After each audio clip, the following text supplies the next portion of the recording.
വേദഭാഗം വായിച്ചിട്ട് ഇരിക്കാം. സഖ്യബത് മുമ്പോട്ട് വന്ന് തിരുവചനം വായിച്ച് പ്രാർത്ഥിക്കേണ്ടതാണ്. 2 പത്രോസ് 1-ാമത്തെ അധ്യായം. നമ്മൾ എടുത്തുകൊണ്ടിരിക്കുന്ന വിഷയം ഒരു പരിപൂർണ മനുഷ്യന്റെ സമ്പൂർണ്ണ വളർച്ച എന്ന വിഷയമാണ്. വചനം വായിക്കുമ്പോൾ എല്ലാവരും എഴുതി നിൽക്കണം. നമ്മുടെ ലോകത്തിന്റെ രാജ്യത്തിന്റെ ദേശീയഗാനം പാടുമ്പോൾ പോലും നമ്മൾ നിശ്ചലമായി നിൽക്കുമെങ്കിൽ ദൈവരാജ്യത്തിന്റെ സ്വർഗരാജ്യത്തിന്റെ വചനമാണ് നമ്മൾ വായിക്കുന്നത്. ബഹുമാനത്തോടുകൂടി നമ്മൾ എഴുന്നേറ്റ് നിൽക്കേണ്ടത് വചനം വായിക്കും. മാക്സിമം എഴുന്നേൽക്കാൻ കഴിയുന്നവർ, രോഗികളായിട്ടുള്ളവർക്ക് ഇരിക്കാം. വായിക്കാൻ പറ്റും. 2 പത്രോസ് 1-ാമത്തെ അധ്യായം 1 മുതൽ 11 വേദഭാഗങ്ങൾ. ദേവനാമഹത്വപ്പെടട്ടെ. ഇന്നിവിടെ വായിക്കുന്ന വേദഭാഗം പത്രോസ് എഴുതിയ 2-ാം ലേഖനം 1-ാം അധ്യായത്തിന്റെ 1 മുതൽ 11 വരെയുള്ള വേദഭാഗം. യേശു ക്രിസ്തുവിന്റെ ദാസനും അപ്പോസ്തലനും ശിമോൻ പത്രോസ്, നമ്മുടെ ദൈവത്തിന്റെയും രക്ഷിതാവായ യേശു ക്രിസ്തുവിന്റെ നീതിയാൽ ഞങ്ങൾക്ക് ലഭിച്ചതുപോലെ അതേ വിലയേറിയ വിശ്വാസം ലഭിച്ചവർക്ക് എഴുതുന്നത്, ദൈവത്തിന്റെയും നമ്മുടെ കർത്താവായ യേശുവിന്റെയും പരിജ്ഞാനത്തിൽ നിങ്ങൾക്ക് കൃപയും സമാധാനവും വർദ്ധിക്കുമാറാകട്ടെ. തന്റെ മഹത്വത്താലും വീര്യത്താലും നമ്മെ വിളിച്ചവന്റെ പരിജ്ഞാനത്താൽ അവന്റെ ദിവ്യശക്തി ജീവനും ഭക്തിക്കും വേണ്ടിയതൊക്കെയും നമുക്ക് ദാനം ചെയ്തിരിക്കുന്നുവല്ലോ. അവയാൽ നമുക്ക് വിലയേറിയതും അതിമഹത്തായതുമായ വാഗ്ദത്തങ്ങളും നൽകിയിരിക്കുന്നു. ഇവയാൽ നിങ്ങൾ ലോകത്തിൽ മോഹത്താലുള്ള നാശം വിട്ടൊഴിഞ്ഞ് ദിവ്യ സ്വഭാവത്തിന് കൂട്ടാളികളായി തീരുവാൻ ഇടവരുന്നു. അത് നിമിത്തം തന്നെ നിങ്ങൾ സകല ഉത്സാഹവും കഴിച്ച് നിങ്ങളുടെ വിശ്വാസത്തോടു കൂടെ വീര്യവും, വീര്യത്തോട് പരിജ്ഞാനവും, പരിജ്ഞാനത്തോട് ഇന്ദ്രിയജയവും, ഇന്ദ്രിയജയത്തോട് സ്ഥിരതയും, സ്ഥിരതയോട് ഭക്തിയും, ഭക്തിയോട് സഹോദരപ്രീതിയും, സഹോദരപ്രീതിയോട് സ്നേഹവും കൂട്ടിക്കൊള്ളുവിൻ. ഇവ നിങ്ങൾക്കുണ്ടായി വർദ്ധിക്കുന്നു എങ്കിൽ നിങ്ങൾ നമ്മുടെ കർത്താവായ യേശുക്രിസ്തുവിന്റെ പരിജ്ഞാനം സംബന്ധിച്ച് ഉത്സാഹമില്ലാത്തവരും നിഷ്ഫലന്മാരും ആയിരിക്കുകയില്ല. അവയില്ലാത്തവനോ കുരുടനത്രേ, അവൻ ഹസ്വദൃഷ്ടിയുള്ളവനും തന്റെ മുമ്പിലത്തെ പാപങ്ങളുടെ ശുദ്ധീകരണം മറന്നവനും തന്നെ. അതുകൊണ്ട് സഹോദരന്മാരെ, നിങ്ങളുടെ വിളിയും തിരഞ്ഞെടുപ്പും ഉറപ്പാക്കുവാൻ അധികം ശ്രമിപ്പിൻ. ഇങ്ങനെ ചെയ്താൽ നിങ്ങൾ ഒരു നാളും ഇടറിപ്പോകാതെ നമ്മുടെ കർത്താവും രക്ഷിതാവുമായ യേശുക്രിസ്തുവിന്റെ നിത്യരാജ്യത്തിലേക്കുള്ള പ്രവേശനം ധാരാളമായി പ്രാപിക്കും. ആമീൻ. പ്രാർത്ഥിക്കാം. കർത്താവെ, സ്തോത്രം സ്തോത്രം സ്തോത്രം സ്തോത്രം സ്തോത്രം ചെയ്യുന്നു, സ്തുതിക്കുന്നു കർത്താവെ. അനുഗ്രഹിക്കപ്പെട്ട ഈ നല്ല സമയത്തിനായി നന്ദിയോടെ സ്തോത്രം ചെയ്യുന്നു, സ്തുതിക്കുന്നു കർത്താവെ. കർത്താവെ, ഈ ആരാധനയിൽ പങ്കുചേരുവാൻ കർത്താവെ ഞങ്ങളെ ഏവരെയും ഇവിടെ ഒരുക്കിയ കർത്താവെ, അതിനെ ഞങ്ങൾക്ക് സർവ്വവും അങ്ങ് ഒരുക്കി തന്ന കൃപയ്ക്കായി നന്ദിയോടെ സ്തോത്രം ചെയ്യുന്നു, സ്തുതിക്കുന്നു കർത്താവെ.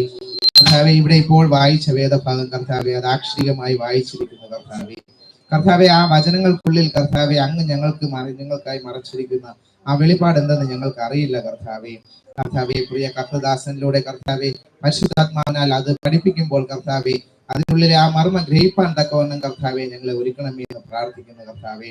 കർത്താവെ, അതിനായി തടസ്സമായി നിൽക്കുന്ന ഞങ്ങളിലുള്ള സകല ബലഹീനതകളെയും കർത്താവായ യേശുക്രിസ്തുവിന്റെ നാമത്തിൽ നീക്കം ചെയ്ത് കർത്താവെ ഞങ്ങളെ ആ വചനങ്ങൾ പഠിപ്പാൻ കർത്താവെ, അതിനുള്ള ആ വചന മർമ്മങ്ങളെ ഗ്രഹിപ്പാൻ, ആ വെളിപാട് ഉൾക്കൊള്ളുവാൻ തക്കവണ്ണം കർത്താവെ ഞങ്ങളെ ഒരുക്കണമേ എന്ന് പ്രാർത്ഥിക്കുന്നു കർത്താവെ. കർത്താവെ, കേട്ട് മനസ്സിലാക്കി പഠിക്കുന്ന ആ ഭാഗങ്ങളെ കർത്താവെ, ആ വചനങ്ങളെ കർത്താവെ ജീവിതത്തിന്റെ ഭാഗമാക്കി മാറ്റുവാൻ തക്കവണ്ണം കർത്താവെ വചനപ്രകാരം ജീവിപ്പാൻ തക്കവണ്ണം കർത്താവെ ഞങ്ങളെ ഏവരെയും ഒരുക്കണമേ എന്ന് പ്രാർത്ഥിക്കുന്നു കർത്താവെ. അതുപോലെ കടന്നു വന്നിരിക്കുന്ന എല്ലാ ദൈവമക്കളെയും അനുഗ്രഹിച്ച് പ്രാർത്ഥിക്കുന്നു കർത്താവെ. വിവിധ മാധ്യമങ്ങളിലൂടെ കർത്താവെ ഈ ആരാധനയിൽ പങ്കുചേരുന്ന ദൂരദേശത്തിരിക്കുന്നവരെയൊക്കെയും അനുഗ്രഹിച്ച് പ്രാർത്ഥിക്കുന്നു കർത്താവെ. സകലരെയും അപ്പൊ അവരുടെ കുടുംബത്തെയും കുടുംബാംഗങ്ങളെയും അനുഗ്രഹിച്ച് പ്രാർത്ഥിക്കുന്നു കർത്താവെ. അവരവരുടെ കടങ്ങൾ, ഭാരങ്ങൾ, ദുഃഖങ്ങൾ, പ്രയാസങ്ങൾ, സാമ്പത്തികമായ ഞെരുക്കങ്ങൾ സകലവും യേശുക്രിസ്തുവിന്റെ നാമത്തിൽ സമർപ്പിക്കുന്നു കർത്താവെ. സകലത്തിലും കർത്താവ് യേശുക്രിസ്തുവിന്റെ നാമത്തിൽ വിടുതലും സൗഖ്യവും നൽകി അനുഗ്രഹിക്കണമെന്ന് പ്രാർത്ഥിക്കുന്നു കർത്താവെ. കർത്താവെ, ഞങ്ങൾ ആരും അങ്ങേ കർത്താവെ എന്ന് വിളിപ്പാനോ സന്നിധിയിലേക്ക് കടന്നു വരുവാനോ ഞങ്ങൾ യോഗ്യരല്ല കർത്താവെ. എങ്കിലും കർത്താവെ അങ്ങ് ഞങ്ങളെ സ്നേഹിച്ച് ഞങ്ങളെ വീണ്ടെടുത്ത കൃപയ്ക്കായി നന്ദിയോടെ സ്തോത്രം ചെയ്യുന്നു, സ്തുതിക്കുന്നു കർത്താവെ. കർത്താവെ, 1-2 പേർ എന്റെ നാമോധ്യ കൂടുന്നിടത്തേക്ക് ഞാൻ ഇറങ്ങി വരുമെന്ന് വാഗ്ദത്തമല്ലേ കർത്താവെ. കർത്താവെ, അതുകൊണ്ട് തന്നെ കർത്താവെ അങ്ങ് ഇപ്പോൾ ഞങ്ങളുടെ നടുവിലുള്ളതായി ഞങ്ങൾ വിശ്വസിക്കുന്നു കർത്താവെ. ഈ ആരാധനയുടെ ആദ്യം അങ്ങയുടെ കൃപയും സാന്നിധ്യവും കൂടെ ഉണ്ടാകണമേ എന്ന് പ്രാർത്ഥിക്കുന്നു കർത്താവെ. അതുകൊണ്ട് തന്നെ കർത്താവെ ഞങ്ങളുടെ എളിയ പ്രാർത്ഥനയും യാചനയും അങ്ങ് സ്വീകരിക്കണമേ എന്ന് അപേക്ഷിക്കുന്നു കർത്താവെ. ഞങ്ങളുടെ പ്രാർത്ഥനയുള്ള തെറ്റുകുറ്റങ്ങളൊക്കെ ഞങ്ങളോട് ക്ഷമിച്ച് ഞങ്ങളുടെ എളിയ പ്രാർത്ഥനയും യാചനയും കൈക്കൊള്ളണമേ എന്ന് അപേക്ഷിക്കുന്നു കർത്താവെ. വേഗം വരുന്ന കർത്താവായ യേശുക്രിസ്തുവിന്റെ നാമത്തിൽ പ്രാർത്ഥന കേൾക്കുമാറാകണമേ. കൃപയുള്ള നല്ല പിതാവേ, ആമേൻ. ആമേൻ. ആമേൻ. ഇരിക്കാം, എല്ലാവർക്കും ഇരിക്കാം. Hallelujah, hallelujah. ഹല്ലേലൂയ. വേഗം വരുന്ന കർത്താവായ യേശുക്രിസ്തു നാമത്തിൽ നിങ്ങൾക്ക് എല്ലാവർക്കും എന്റെ സ്നേഹവന്ദനം. നമ്മൾ എടുത്തുകൊണ്ടിരിക്കുന്നത് ഒരു പരിപൂർണ മനുഷ്യന്റെ സമ്പൂർണ്ണ വളർച്ച എന്നൊരു വിഷയമാണ്. അതായത് ഒരു വ്യക്തി ക്രിസ്തുവിൽ വളരണമെങ്കിൽ അവൻ എപ്രകാരം വളരണമെന്ന് ദൈവ ഇഷ്ടമാണ്. ആ ദൈവ ഇഷ്ടപ്രകാരം നാം വളർന്നാൽ മാത്രമേ ക്രിസ്തുവിലുള്ള വളർച്ചയായി ദൈവം കണക്കാക്കുകയുള്ളൂ. ഓക്കെ, അപ്പോൾ തന്നെ അതിനു മുമ്പ് ഒരു കാര്യം പറയാനുള്ളത്, നമ്മുടെ സഭയുടെ ഒരു പ്രത്യേകത, ഇപ്പോൾ വന്നിവിടെ സ്ഥാനപ്പെട്ട ഒരു ബ്രദർ നമ്മളെപ്പോഴും പ്രവാചകനെ പറയുന്നു, അല്ലെങ്കിൽ വില്യം ബ്രൻഹാം പറഞ്ഞത്, അല്ലെങ്കിൽ പുസ്തകം വായിക്കുന്നു, മെസ്സേജ് ഇടുന്നു, അദ്ദേഹത്തിന്റെ പ്രസംഗം ഇടുന്നു എന്ന് പറഞ്ഞു. അതിനെ കുറിച്ചൊരു കാര്യം ജസ്റ്റ് എന്ന് പറയാം. നോക്കൂ, കത്തോലിക്ക സഭ മുതൽ പെന്തക്കോസ്തുള്ള സഭ ഇന്നുണ്ട്. നമ്മൾ പല സഭകളിലും ആയിരുന്നു, ഇപ്പോഴും ചിലരായിരിക്കുന്നു. പുതിയതായിട്ട് 2 ഫാമിലി വന്നിട്ടുണ്ട്, അവരോട് കേൾക്കാൻ പറയുകയാണ്. നമ്മളായിരിക്കുന്നത് ലോക സംബന്ധമായിട്ടുള്ള രീതിയിലായിരുന്നപ്പോൾ ദൈവം നമ്മെ വിളിച്ച് ഒരു സഭയിൽ കൊണ്ടുവന്നാക്കി. അവിടെ അറിഞ്ഞ ഇടത്തോളം നമ്മൾ അത് ശരിയാണ് എന്ന രീതിയിൽ വിശ്വസിക്കുന്നു. പക്ഷെ കാലത്തികവിൽ കർത്താവ് നമ്മെ വിളിച്ച് പുറത്തേക്ക് കൊണ്ടുവരേണ്ടതിന്റെ ആവശ്യകത എന്തെന്ന് നമുക്കറിയില്ല, കർത്താവിനെ അറിയാവൂ. മനസ്സിലാവുന്നുണ്ടോ? അതായത് ഉദാഹരണം പറഞ്ഞാൽ, നമ്മളൊരു 10 പേരെ എടുത്ത് വളർത്തുകയാണെങ്കിൽ ഈ 10 പേരെ എടുത്ത് വളർത്തുമ്പോൾ നമ്മുടെ ഹൃദയത്തിൽ ഒരു ഉദ്ദേശമുണ്ട്, ഒരു പ്രതിരൂപമുണ്ട്. ആ കുഞ്ഞ് എങ്ങനെ വളർന്നു വരണം എന്ന ഒരു പ്രതിരൂപം ആദ്യമേ നമ്മുടെ ഹൃദയത്തിൽ ഉണ്ടാവും. ആ പ്രതിരൂപ പ്രകാരം ഞാൻ ആ കുഞ്ഞിനെ വളർത്തിക്കൊണ്ടുവരികയാണ്. വളർത്തിക്കൊണ്ടുവരുമ്പോൾ അങ്ങനെ അല്ലാത്തതിനെ യഥാസ്ഥാനത്ത് ആക്കണം എന്ന് ഉദ്ദേശിച്ച ഒരുവനുണ്ട്, അതാണ് കർത്താവ്. അപ്പൊ കർത്താവിന്റെ നിർദ്ദേശപ്രകാരം കർത്താവ് ഭൂമിയിൽ നിന്ന് വേർതിരിച്ച പുരോഹിതനിലൂടെ ദൈവഹിതപ്രകാരം ഒരു വിശ്വാസിയെ വളർത്തിക്കൊണ്ടുവരികയാണ്. അപ്പൊ തെറ്റിപ്പോയവരെ യഥാസ്ഥാനത്താക്കണമെന്ന ദൈവത്തിന്റെ ഇഷ്ടം. നമ്മളിന്നിവിടെ പാടിയ പാട്ടില് ഒരു പ്രധാന ദൈവദൂത ശബ്ദം നമ്മൾ പാടി, അങ്ങനെയല്ല പാടുന്നത്. കർത്താവ് താൻ ഗംഭീരനാഥം എന്നാ പാടുന്നത്. ഇത് 1 തെസ്സലോനിക്കർ 4:16 3 കാര്യം പറയുന്നു. കർത്താവ് താൻ ഗംഭീരനാഥം, പ്രധാന ദൈവദൂത ശബ്ദം, ദൈവത്തിന്റെ കാഹളം. ഇതെല്ലാ സഭയും പഠിപ്പിക്കുന്നത് കണ്ണിമയ്ക്കുന്നതിനുള്ളിൽ 3 സംഭവിക്കുമെന്നാണ്. ഒരിക്കലുമല്ല, കണ്ണിമയ്ക്കുന്നതിനുള്ളിൽ സംഭവിക്കുന്നത് രൂപാന്തരം മാത്രമാണ്. അതായത് മറുരൂപമലയിൽ പോയപ്പോൾ മോശയും ഏലിയാവും അവിടെ വന്നു. പത്രോസും യാക്കോബും യോഹന്നാനും അതിനു മുമ്പ് ഒരു വിളി കേട്ടവരാണ്. അത് ഞാൻ പറയാം. 1ാമത്തെ വിളി കേട്ടിട്ടാണ് അവരവിടെ വരുന്നത്. അവരവിടെ നിൽക്കുമ്പോൾ മോശയും ഏലിയാവും കയറി വരുന്നതിനുള്ളൊരു വിളി അവർ കേട്ടു. ആമേൻ. അവർ നിദ്രയിലായിരുന്നു, ക്രിസ്തുവിൽ നിദ്രയിലായിരുന്നു. നിദ്രയിലായിരുന്നവർ കല്ലറ വിട്ട് പുറത്തേക്ക് വരണമെങ്കിൽ ദൈവം ഒരു വിളി വിളിച്ചു. ആ ശബ്ദം കേട്ടപ്പോൾ ദൈവം തുറന്നു കൊടുത്തു, അവർ പുറത്തേക്ക് വന്നു. എന്തുകൊണ്ട് അതിനു മുമ്പ് വന്നില്ല? അപ്പോൾ കർത്താവ് താൻ ഗംഭീരനാഥം എന്ന് വെച്ചാൽ തെറ്റി നിൽക്കുന്നവരെ യഥാസ്ഥാനത്താക്കുന്നതിന് വേണ്ടി ദൈവം ഒരു പുരോഹിതനിലൂടെ വിളിച്ചു പറയുന്ന ആദ്യത്തെ വിളിയാണ് കർത്താവ് താൻ ഗംഭീരനാഥം. ഇതിനൊരു ഉദാഹരണമാണ് പഴയ നിയമകാലം മുതൽ യേശുവിന്റെ വരവിന് മുൻപ് വരെ പഴയ നിയമത്തിൽ പ്രവാചകന്മാരിലൂടെയും ന്യായാധിപന്മാരിലൂടെയും മോശയിലൂടെയും നോഹയിലൂടെയും ഒക്കെയും കർത്താവ് നേരിട്ടും ഒക്കെയും ജനത്തെ വഴി നടത്തി. അവരിലൂടെ ദൈവം അറിയിച്ചത് ഏകദൈവ വിശ്വാസമാണ്. ആ ഏകദൈവ വിശ്വാസത്തിൽ നിന്ന് പ്രവാചകന്മാർ എടുത്ത് നോക്കുക, ഓരോ കാലഘട്ടത്തിലും സംസാരിച്ചിരിക്കുന്നുവെങ്കിൽ ഒന്നൊന്നിനോട് വിരുദ്ധമല്ല. അത് ഞാൻ നേരത്തെ പ്രാർത്ഥിച്ചു പറഞ്ഞ, ഏദൻ തോട്ടത്തിൽ കുഞ്ഞാടിനെ യാഗം കഴിച്ചെങ്കിൽ ദൈവത്തിന്റെ ഇഷ്ടം ഇവിടെ ഒരു കുഞ്ഞാടിനെ യാഗം കഴിക്കണമെന്നാ. ആ കുഞ്ഞാട് കർത്താവായ യേശുക്രിസ്തു. ആ രക്തം ചീന്തിയ പാപപരിഹാര മാർഗം ആര് സ്വീകരിച്ചുവോ അവരെ മാത്രമാണ് ദൈവം സംരക്ഷിച്ചത്. പഴയ നിയമത്തിൽ കട്ടളമേലും കുറുവടിമേലും ആ രക്തം എവിടെയാണോ ഉണ്ടായിരുന്നത് അവിടെ സംഹാര താണ്ഡവം ഇല്ലാതെ പോയി, കർത്താവ് സംരക്ഷിച്ചു. ഇന്നും കുഞ്ഞാടിൻ യാഗമാണ് കർത്താവായ യേശുക്രിസ്തു നാമത്തിലെ യാഗം. ആ യാഗം ഇപ്പൊ യേശുക്രിസ്തു വരുന്നതിന് മുമ്പ് പഴയ നിയമത്തിലെ പ്രവാചകന്മാർ പഠിപ്പിച്ച വിശ്വാസത്തിൽ നിന്ന് തെറ്റി നിൽക്കുകയായിരുന്നു. പരീക്ഷ ഗണം, സദൂക്യ ഗണം, ശാസ്ത്രിമാർ ഒരു ഗണം, പുനരുദ്ധാനം ഉണ്ടെന്നും ഇല്ലെന്നും അങ്ങനെ പലതരത്തിലുള്ള വിശ്വാസത്തിലുണ്ടായിരുന്നു. പക്ഷെ ദൈവം അവരെ വ്യത്യസ്തമായി നിൽക്കുന്നവരെ യഥാസ്ഥാനത്ത് കൊണ്ടുവരുവാൻ ദൈവം ആഗ്രഹിച്ചതിനാൽ യോഹന്നാൻ സ്നാപകനിലൂടെ കർത്താവ് വിളിച്ചു വേർതിരിച്ച വിളിയാണ് 1ാമത്തെ ശബ്ദം, കർത്താവ് താൻ ഗംഭീരനാഥം. യോഹന്നാൻ ജനിക്കുന്നതിന് മുമ്പ് തന്നെ പറഞ്ഞു, ലൂക്കോസ് സുവിശേഷം 1-ാമത്തെ അധ്യായം 15 മുതൽ വായിച്ചാൽ അറിയാം, അവൻ വീഞ്ഞും മദ്യവും കുടിക്കില്ല, അമ്മയുടെ ഗർഭത്തിൽ വെച്ച് തന്നെ പരിശുദ്ധാത്മാവ് നിറയും, അവൻ കർത്താവിന് വേണ്ടി ഒരു ജനത്തെ ഒരുക്കും, വഴി നിരത്തും എന്ന് വ്യക്തമായി പറയുന്നുണ്ട്. അപ്പോൾ യേശു വരുമ്പോൾ, ഇന്ന് ആദ്യം ആ കാര്യം പറഞ്ഞാൽ പുതിയതായിട്ടുള്ള ആൾക്കാരുള്ളതുകൊണ്ടും ലൈവായിട്ടും പുതിയതായിട്ട് കുറച്ച് ആൾക്കാരുണ്ട്. യേശു വരുന്നതിന് മുമ്പ് കർത്താവ് തന്നെ തന്റെ പുരോഹിതന്മാരിലൂടെ പഠിപ്പിച്ച വിശ്വാസപ്രകാരം അല്ലാതെ തെറ്റി നിന്ന ജനത്തെ യഥാസ്ഥാനത്താക്കിയാൽ മാത്രമേ കർത്താവിന് അവരുമായി ബന്ധം ചെയ്യാൻ കഴിയുകയുള്ളൂ. നീതിമാനോടും അധർമ്മിയോടും കർത്താവിന് കൂട്ടുകൂടാൻ പറ്റില്ല. നീതിമാൻ വിശുദ്ധൻ എന്നല്ല പറയുന്നത് ബൈബിളോട്. നീതിമാൻ വേറെ, വിശുദ്ധൻ വേറെ. നീതിമാൻ പ്രയാസേന ദൈവരാജ്യം പ്രാപിക്കും, വിശുദ്ധനോ കർത്താവിന്റെ വരൽ രൂപാന്തരപ്പെടും. രണ്ടു കൂട്ടം പിന്നീട് പഠിപ്പിക്കും. അപ്പോ യേശു വരുന്നതിന് മുമ്പ് പഴയ നിയമകാലത്ത് വചനം നൽകിയപ്പോൾ തന്നെ പലതരം ഉപദേശങ്ങളാൽ വ്യത്യസ്തരായി നിന്ന ജനത്തെ ദൈവഹിതപ്രകാരമുള്ള ഒരു ജനത്തെ വാർത്തെടുക്കണമെങ്കിൽ ദൈവം തന്നെ ഇറങ്ങി വരുന്നതിന് മുമ്പ് ദൈവത്തിന് മുമ്പായി ഒരു വ്യക്തിയെ അയക്കുമെന്ന് പറഞ്ഞിട്ടുണ്ട്. യെശയ്യാപ്രവാചകൻ 40 എടുക്കുക വചനം. യെശയ്യാപ്രവാചകൻ 40 പറഞ്ഞു, പഴയ നിയമകാലത്ത് ഓരോരുത്തരും വഴിതെറ്റി പോയപ്പോൾ കർത്താവ് ഓരോ ജനത്തെയും അയച്ചിട്ട് നിങ്ങൾ പാപത്തിലാണ്, മാനസാന്തരപ്പെടുക എന്ന് തന്നെയാണ് കർത്താവ് ഓരോരുത്തരോട് അറിയിച്ചത്.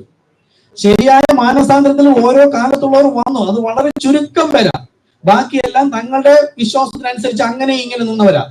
അപ്പൊ യെശയ്യാപ്രവാചകൻ 40 പറയുന്നു, മരുഭൂമിയിൽ വിളിച്ചു പറയുന്നവന്റെ വാക്കാവിത്, യഹോവയ്ക്ക് വഴിയൊരുക്കുവിൻ, നമ്മുടെ ദൈവത്തിന് പെരുവഴി ഒരുക്കുവിൻ എന്ന്. അതായത് യഹോവയായ ദൈവം പലരെയും ഉപയോഗിച്ച് ജനത്തെ വഴി നടത്തുവാൻ ആഗ്രഹിച്ചിട്ട് അവരെല്ലാം തെറ്റി നിൽക്കുന്നു എന്ന് ആർക്ക് മാത്രമേ അറിയാവൂ? ദൈവത്തിനും. പിന്നെ ആർക്കറിയാം? ദൈവം ഉപയോഗിക്കുന്ന പുരോഹിതന്മാർക്കും അറിയാം. വിശ്വാസികൾ എന്ന് പറയുന്നവർ വിശ്വാസത്തിലാണ്, തങ്ങൾ ശരിയായ പാതയിലാണെന്ന് അവർ നിരൂപിച്ചിരുന്നു. പക്ഷെ അവരുടെ നിരൂപണങ്ങളിൽ അവർ വ്യർത്ഥരായി തീർന്നു. അതുകൊണ്ട് അവർ പാപത്തിലാണെന്നും ഉറക്കായി പോകുന്നു. അതുകൊണ്ട് ആ ജനം പാപത്തിലാണെന്നും പാപത്തിൽ നിന്ന് മോചനം പ്രാപിക്കണമെന്നും ദൈവം ആഗ്രഹിച്ചത് കൊണ്ട് തെറ്റി നിന്ന ജനത്തെ തെറ്റി നിൽക്കുന്നവരുമായി യേശുവിന് ബന്ധപ്പെടാൻ കഴിയില്ല.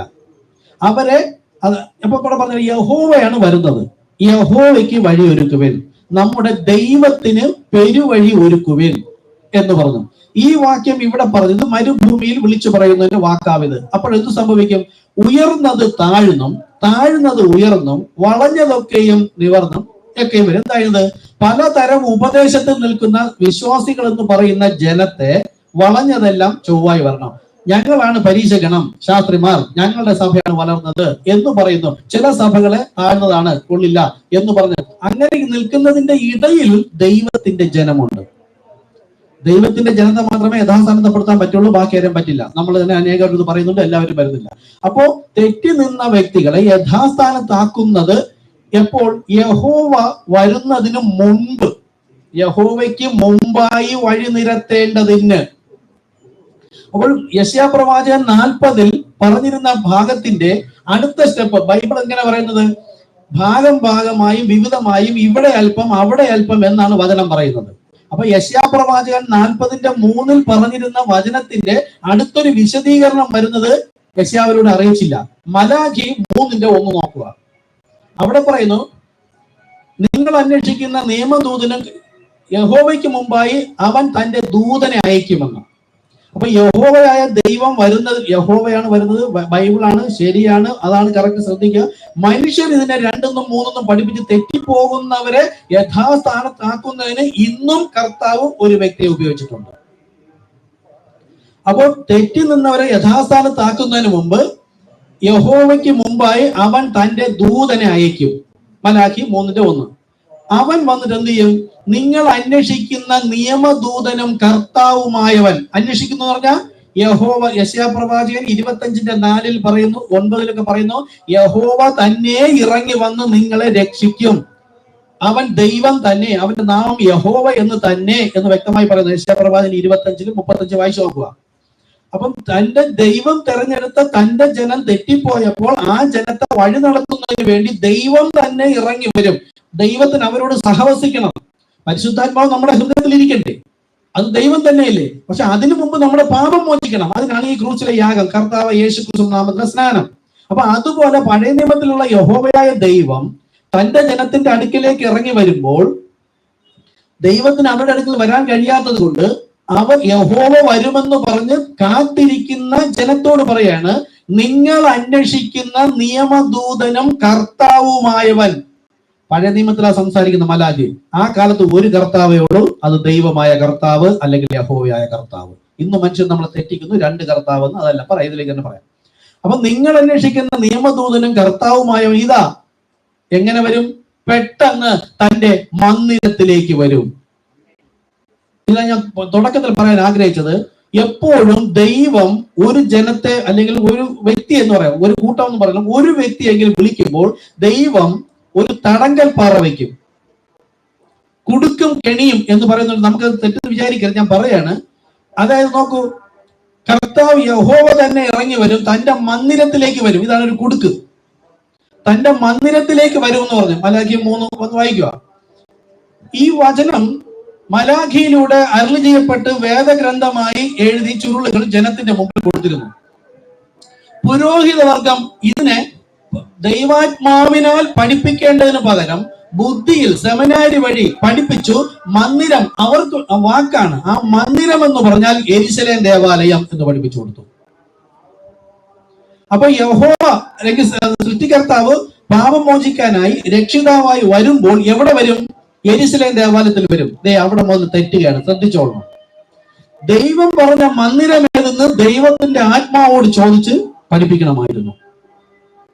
പക്ഷെ മന്ദിരം എന്ന് പറഞ്ഞാൽ ഒരു ശരീരം. ഇന്ന് നമ്മുടെ ശരീരം ദൈവത്തിന്റെ മന്ദിരമാണ്. നിങ്ങൾ ദൈവത്തിന്റെ മന്ദിരമെന്നും ദൈവത്തിന്റെ ആത്മാവ് നിങ്ങൾ വസിക്കുന്നു നിങ്ങൾ അറിയുന്നില്ലയോ?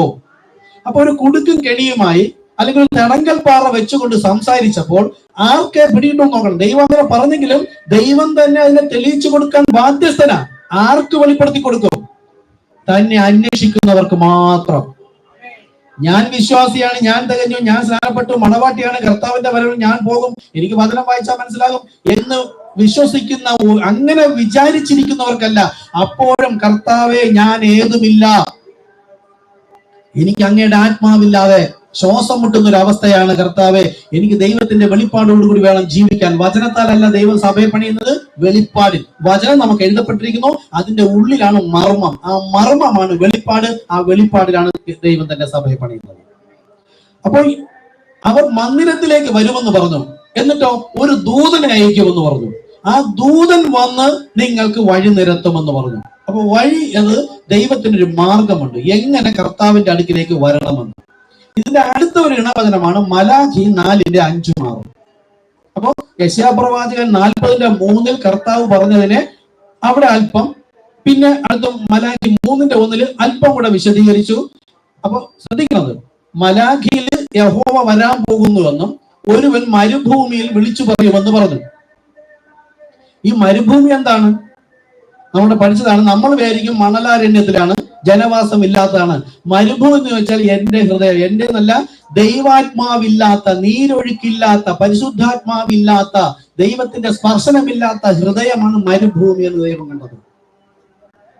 മരുഭൂമിയിൽ, അതായത് ദൈവത്തിന്റെ ജനമെന്ന് പറഞ്ഞ് കർത്താവിന്റെ വരവിൽ എടുക്കപ്പെടുമെന്ന് പറഞ്ഞ് വിശ്വസിച്ച് നിൽക്കുന്ന ജനത്തിന്റെ ഉള്ളിൽ ദൈവാത്മാവില്ല, പരിശുദ്ധാത്മാവ് ഇല്ലാത്തത് കൊണ്ടാണ് അത് മരുഭൂമി. അങ്ങനെയുള്ള വ്യക്തികളോടാണ് സുവിശേഷം അറിയിക്കേണ്ടത്. അപ്പോൾ ദൂതനെ മുൻപേ അയക്കും. ആ ദൂതൻ അയക്കുമെന്ന് 3:1 യഹോവ വരുമെന്ന് മലാഖി 4 യെശയ്യാപ്രവാചകൻ 40:3 അടുത്ത് ഈ ഏഞ്ചൽ വരുന്നത് എന്തിനാണെന്നും യഹോവ വരുന്നത് എന്തിനാണെന്നും അടുത്തൊരു ഭാഗത്ത് പറയുകയാണ്. മലാഖി 4:5-6. മനസ്സിലാവുന്നുണ്ടോ? ശ്രദ്ധിക്കുന്നുണ്ടോ?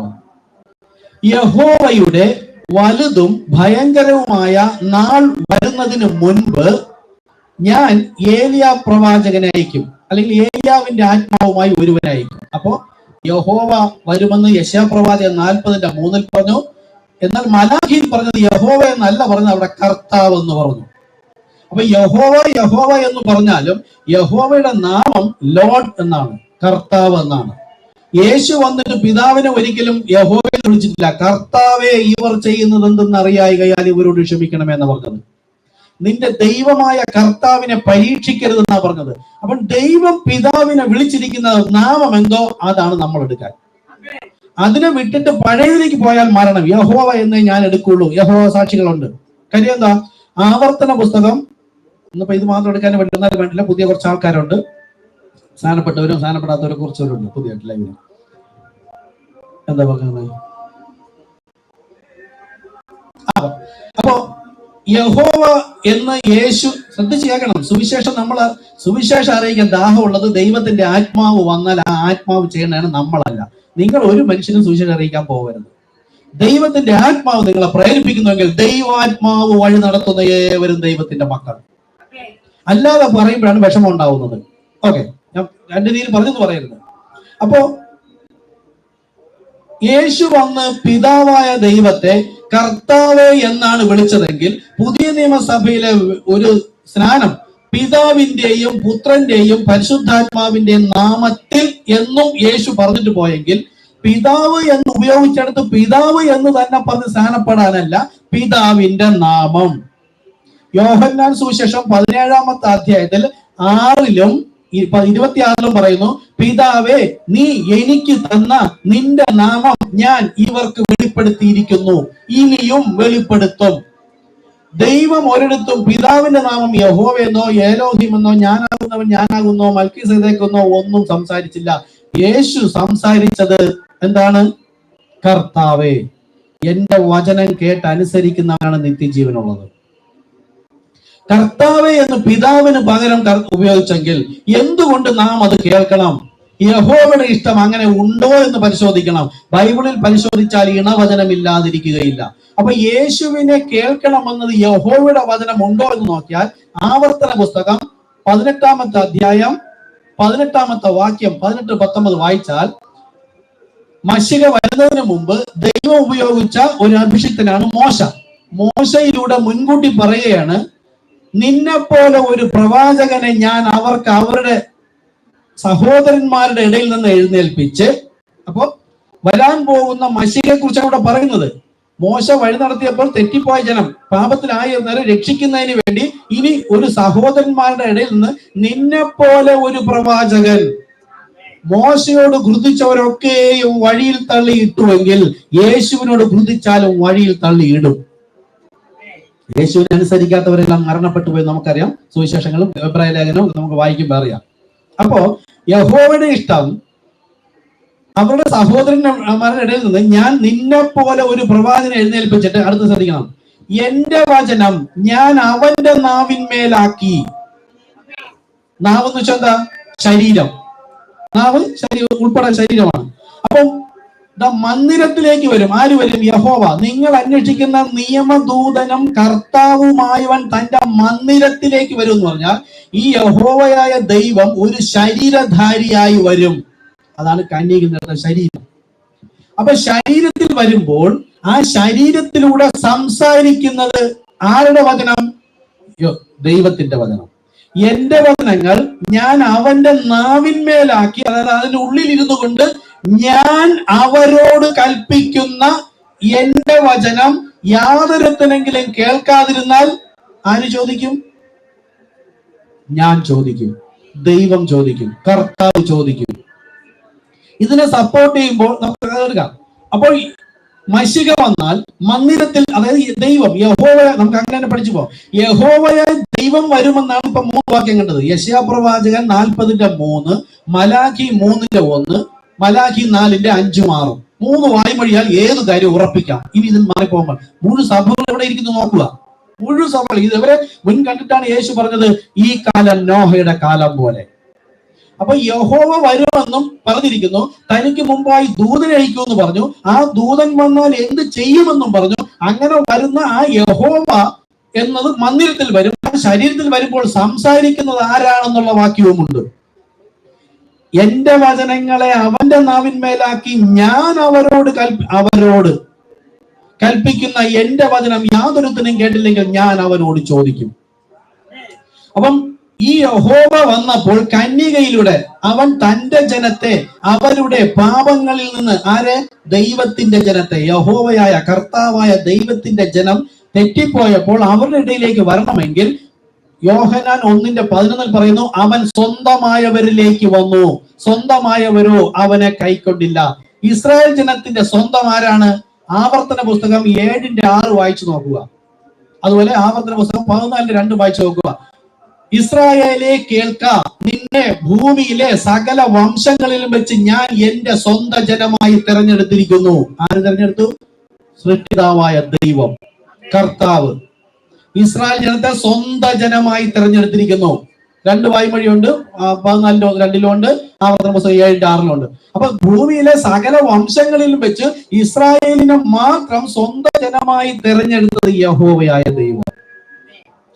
ആ സ്വന്തമായ ജനം ആരാണ്? അവർ മക്കളാണ്, അല്ലെ? എന്റെ വചനം കേട്ടനുസരിക്കുമ്പോൾ നിങ്ങൾ എനിക്ക് മക്കളും ഞാൻ നിങ്ങൾക്ക് ദൈവവും.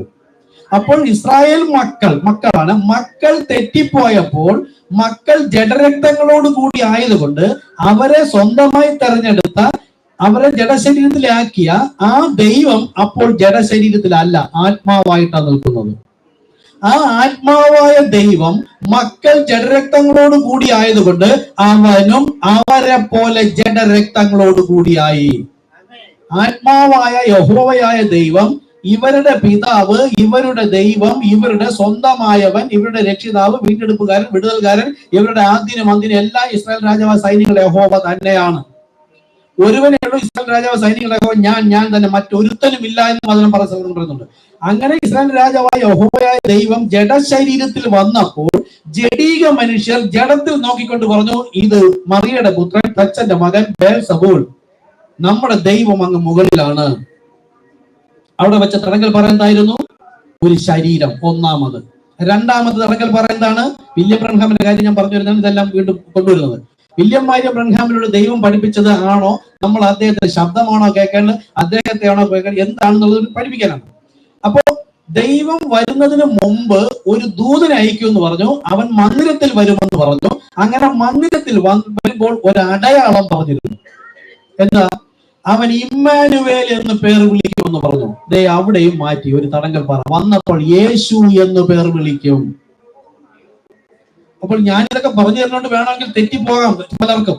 കണ്ടോ, ദൈവം ഒരു രീതിയിൽ പറഞ്ഞിട്ടും മറ്റൊരു രീതിയിൽ വന്നത് കൊണ്ടല്ലേ അവരെല്ലാം തള്ളിക്കളഞ്ഞത്? ഇല്ല, കർത്താവിനെ അന്വേഷിക്കുന്നവൻ കണ്ടെത്തും. ആത്മാവിൽ ദരിദ്രനായവൻ, അവന്റെ അടുക്കൽ ദൈവത്തിന്റെ വചനം വരും. മുട്ടുവിൽ തുറക്കപ്പെടും.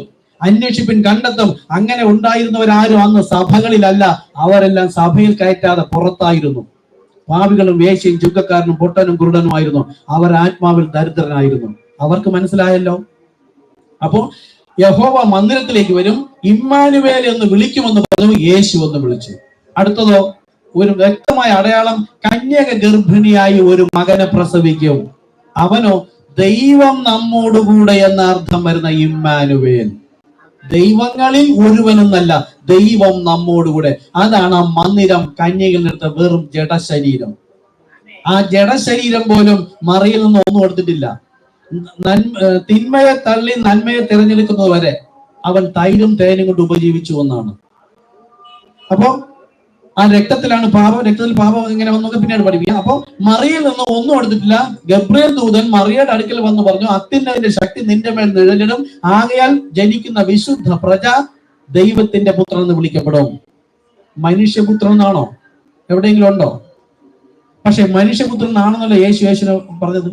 നിങ്ങൾ മനുഷ്യപുത്രനെ കൊല്ലാൻ ശ്രമിക്കുന്നു. ഇതൊക്കെ ബൈബിൾ വായിക്കുമ്പോൾ അവിടെ ഊന്നണം, ഒന്ന് ശ്രദ്ധിക്കണം. എന്താ കർത്താവെ ഇങ്ങനെ പറഞ്ഞിരിക്കുന്നതെന്ന് കർത്താവിനോട് ചോദിക്കണം. അങ്ങനെ ആത്മാവിൽ ദരിദ്രനാണെങ്കിൽ കർത്താവ് വെളിപ്പെടുത്തി തരും. ഇങ്ങനെ ഓരോന്നും വെളിപ്പെടുത്തി തന്നില്ലെങ്കിൽ വെളിപ്പെടുത്തി തരുന്നവനെ കർത്താവ് അയക്കുമെന്ന് പറഞ്ഞു. പരിശുദ്ധാത്മാവ് പ്രാപിച്ചവൻ ആരാലും ഉപദേശിക്കേണ്ട ആവശ്യമില്ല. അപ്പൊ പരിശുദ്ധാത്മാവ് പ്രാപിക്കണം. പരിശുദ്ധാത്മാവ് പ്രാപിക്കാൻ എന്ത് ചെയ്യണം? ഓരോരുത്തർ മാനസാന്തരപ്പെട്ട് തങ്ങളുടെ പാപങ്ങളുടെ മോചനത്തിനായി കർത്താവ് യേശു ക്രിസ്തു നാമത്തിൽ സ്ഥാനമേൽപ്പിൻ, എങ്കിൽ പരിശുദ്ധാത്മാവെന്ന് സ്ഥാനം ലഭിക്കും. ആ പരിശുദ്ധാത്മാവ് പഠിപ്പിക്കും. അപ്പോൾ ഇവിടെ ദൈവത്തിന്റെ പുത്രൻ എന്ന് പറഞ്ഞത് പറഞ്ഞു തരാം. അവിടെ യേശു എപ്പോഴും മനുഷ്യപുത്രനെ കൊല്ലുന്നു, മനുഷ്യപുത്രനെ പീഡിപ്പിക്കുന്നു എന്നാണ് പറഞ്ഞത്.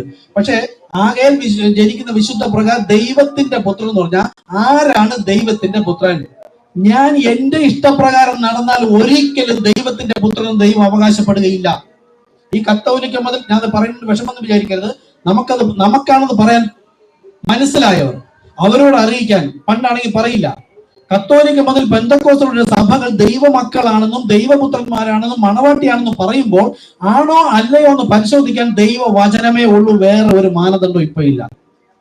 പിന്നെ പരിശുദ്ധാത്മാവുണ്ട്, അത് നമ്മൾ പറഞ്ഞാൽ അവർക്ക് മനസ്സിലാവില്ല. അപ്പൊ ദൈവവചനമാണ് മാനദണ്ഡമെങ്കിൽ ഒരുവൻ ഇപ്പൊ യേശു വന്നാൽ ദൈവത്തിന്റെ പുത്രൻ എന്ന് വിളിക്കപ്പെടുന്നു പറഞ്ഞാൽ നമ്മളെയും ദൈവം തന്റെ പുത്രൻ എന്ന് വിളിക്കപ്പെടണമെങ്കിൽ ഒറ്റ മാനദണ്ഡം, ദൈവാത്മാവ് വഴി നടത്തുന്ന ഏവരും ദൈവത്തിന്റെ മക്കൾ.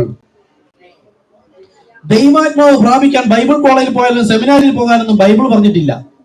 നിങ്ങൾ കാത്തിരുന്ന് പരിശുദ്ധാത്മാവ് പ്രാപിക്കുക. അന്ന് പറഞ്ഞു, അന്ന് പരിശുദ്ധാത്മാവ് പ്രാപിച്ച് മാളിക മുറിയിൽ നിന്ന് ഇറങ്ങി വന്നവനെ കേൾക്കണമെന്ന് യേശു പറഞ്ഞ പ്രകാരം ഇവനെ കേൾക്കുന്നവൻ എന്നെ കേൾക്കുന്നു, ഇവനെ തള്ളുന്നവൻ എന്നെയും എന്നെ അയച്ചവനെ തള്ളുന്നു.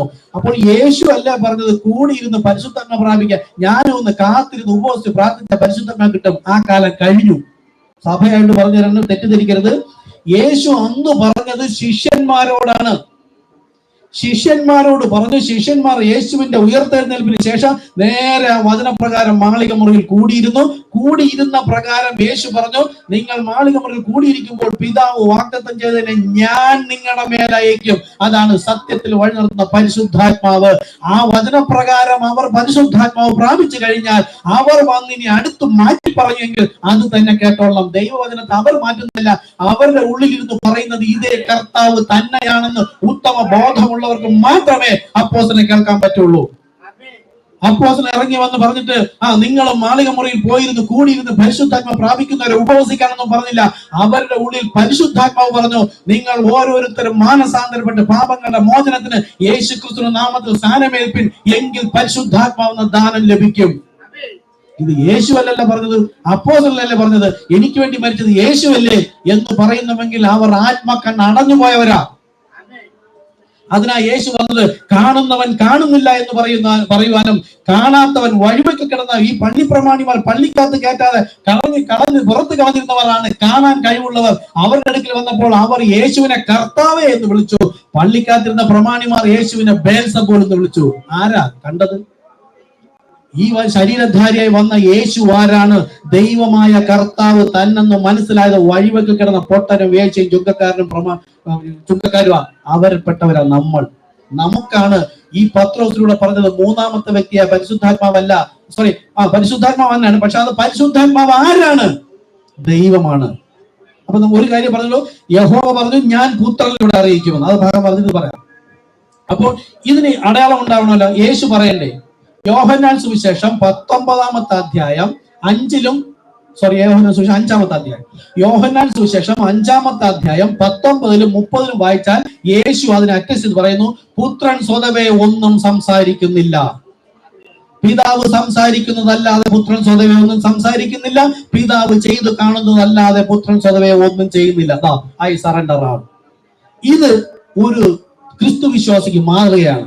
കർത്താവെ, എനിക്ക് അറിയില്ല, എനിക്ക് സംസാരിക്കാൻ പറ്റില്ല, ഒരു ക്രിസ്തീയ ജീവിതം ജീവിക്കാൻ എനിക്ക് കഴിയില്ല കർത്താവെ, അങ്ങ് എന്നിലൂടെ അങ്ങേക്ക് ഇഷ്ടപ്രകാരമുള്ള ഒരു ജീവിതം എന്നിലൂടെ ജീവിച്ച് ദൈവം കർത്താവ് അങ്ങ് മഹത്വം എടുക്കണമേ എന്ന് പറഞ്ഞുകൊണ്ട് ഞാൻ എന്നെ തന്നെ വിട്ടുകൊടുക്കുമെങ്കിൽ മാത്രമേ കർത്താവിന്റെ ആത്മാവ് എന്നിൽ വന്ന് എന്നെ ക്രിസ്തുവിന് യോഗ്യമായ രീതിയിൽ വഴി നടത്തി കർത്താവ് തന്നെ കൊണ്ടുപോവുകയുള്ളൂ. ദൈവപുത്രനുള്ള കാര്യം പറയാം. അപ്പോ മന്ദിരത്തിലേക്ക് വരുമെന്ന് പറഞ്ഞു. മന്ദിരത്തിലേക്ക് വന്നു. യേശു വന്നപ്പോൾ പറഞ്ഞു, ഞാനല്ല സംസാരിക്കുന്നത്, പിതാവ് തന്നെ. അപ്പോൾ യേശു പറഞ്ഞപ്പോൾ എന്തുകൊണ്ട് അവർക്ക് മനസ്സിലായില്ല? അതിനു മുമ്പ് ചില തടങ്കൽ പാറ വെച്ചിരുന്നു, പുഴുക്കും കെണിയും വെച്ചിരുന്നു. അപ്പോൾ അവർ വിചാരിച്ചു ഇത് വേറെ വ്യക്തി, ഇമ്മാനുവേൽ എന്ന് വിളിക്കൂ എന്ന് പറഞ്ഞു. യേശു ഒന്ന് വിളിച്ചു. യെരൂശലേം ദേവാലയത്തിൽ വരുമെന്ന് വിചാരിച്ചു. മാത്രമല്ല സ്വർഗത്ത് നിന്ന് വരുന്നവൻ ആരാണ്? പഴയ നിയമത്തിലെ പ്രകാരം യഹോവയായ ദൈവം, അല്ലെങ്കിൽ സൃഷ്ടികർത്താവായ ദൈവം. അവൻ എങ്ങനെയുള്ളതാ? ദൈവം മാത്രം പരിശുദ്ധൻ പരിശുദ്ധൻ പരിശുദ്ധൻ. സാറാഫുകൾ 2 കൊണ്ട് മുഖം മൂടി, 2 കൊണ്ട് കാൽ മൂടി, ശരീരം മൂടി. അവർ പറയുന്നു ദൈവം മാത്രം പരിശുദ്ധൻ പരിശുദ്ധൻ പരിശുദ്ധൻ പരിശുദ്ധൻ. ദൈവം മാത്രമെന്ന പരിശുദ്ധ ആത്മാവ് മൂന്നാമത്തെ എന്ന ഈ ജ്ഞാനികൾ പഠിപ്പിക്കുന്നത്. പരിശുദ്ധ എന്ന വാക്ക് ദൈവത്തിന് മാത്രം അവകാശപ്പെടേണ്ടതാ. ഈ ദൈവം എന്ന ആത്മാവ് തന്നെയാണ് പരിശുദ്ധ എന്ന ആത്മാവ്. അതിന് ന്യായവിധിക്ക് അവർക്കുള്ളത് അവർ തന്നെ പറഞ്ഞിട്ടുണ്ട്. കർത്താവേ, നീ മാത്രം പരിശുദ്ധൻ. വെളിപ്പാട് 15 പറയുന്നുണ്ട്. പഴയ നിയമത്തിൽ പറയുന്നുണ്ട് ദൈവം മാത്രം പരിശുദ്ധൻ പരിശുദ്ധൻ പരിശുദ്ധൻ. ആ പരിശുദ്ധനെ അവർ കാത്തിരിക്കുകയാണ്. അതാണ് മലാഖി 3:1 പറഞ്ഞത്. സ്പീഡ് കൂടി പോന്നോ? ഇല്ലല്ല, നിങ്ങൾ അന്വേഷിക്കുന്ന നിയമദൂതനും കർത്താവുമായവൻ തന്റെ മന്ദിരത്തിലേക്ക് വരും. അവിടെ മുതൽ തെറ്റാണ്. പരിശുദ്ധനായ ദൈവം വന്നാൽ യെരൂശലേം ദേവാലയത്തിൽ വരും. അവരുടെ വ്യാഖ്യാനം, അവരുടെ നിരൂപണം വീണുപോയി. അടുത്തോ, അവൻ വരുമ്പോൾ അന്നത്തെ മഹാപുരോഹിതന്റെ അടുക്കൽ പോകും. മഹാപുരോഹിതൻ ആരാ? കയ്യഫാവ്. അപ്പോൾ കയ്യഫാവിന്റെ അടുക്കൽ, അല്ലെങ്കിൽ ചിലപ്പോൾ ആ കൊട്ടാരത്തിലായിരിക്കും, ചിലപ്പോൾ യെരൂശലേം ദേവാലയത്തിലായിരിക്കും. വിശുദ്ധൻ വിശുദ്ധൻ എന്ന് സാറാഫുകൾ പാടുന്നത് പോലെ ദൂതഗണങ്ങൾ ഉണ്ടാവും. കോടിക്കണക്കിന് ദൂതന്മാർ ഇറങ്ങി വരും. അവൻ കാണാൻ അത് തേജസ്സുള്ളവനായിരിക്കും, പ്രഭയായിരിക്കും. അവന്റെ അടുക്കൽ പോകണമെങ്കിൽ ഒരുപാട് ദൂതന്മാരെ കഴിഞ്ഞു പോകണം. ഇങ്ങനെ ഒരുപാട് പഠിപ്പിക്കലുകൾ ഉണ്ടായിരുന്നു. പക്ഷേ യേശു വന്നതോ എങ്ങനെ വന്നു?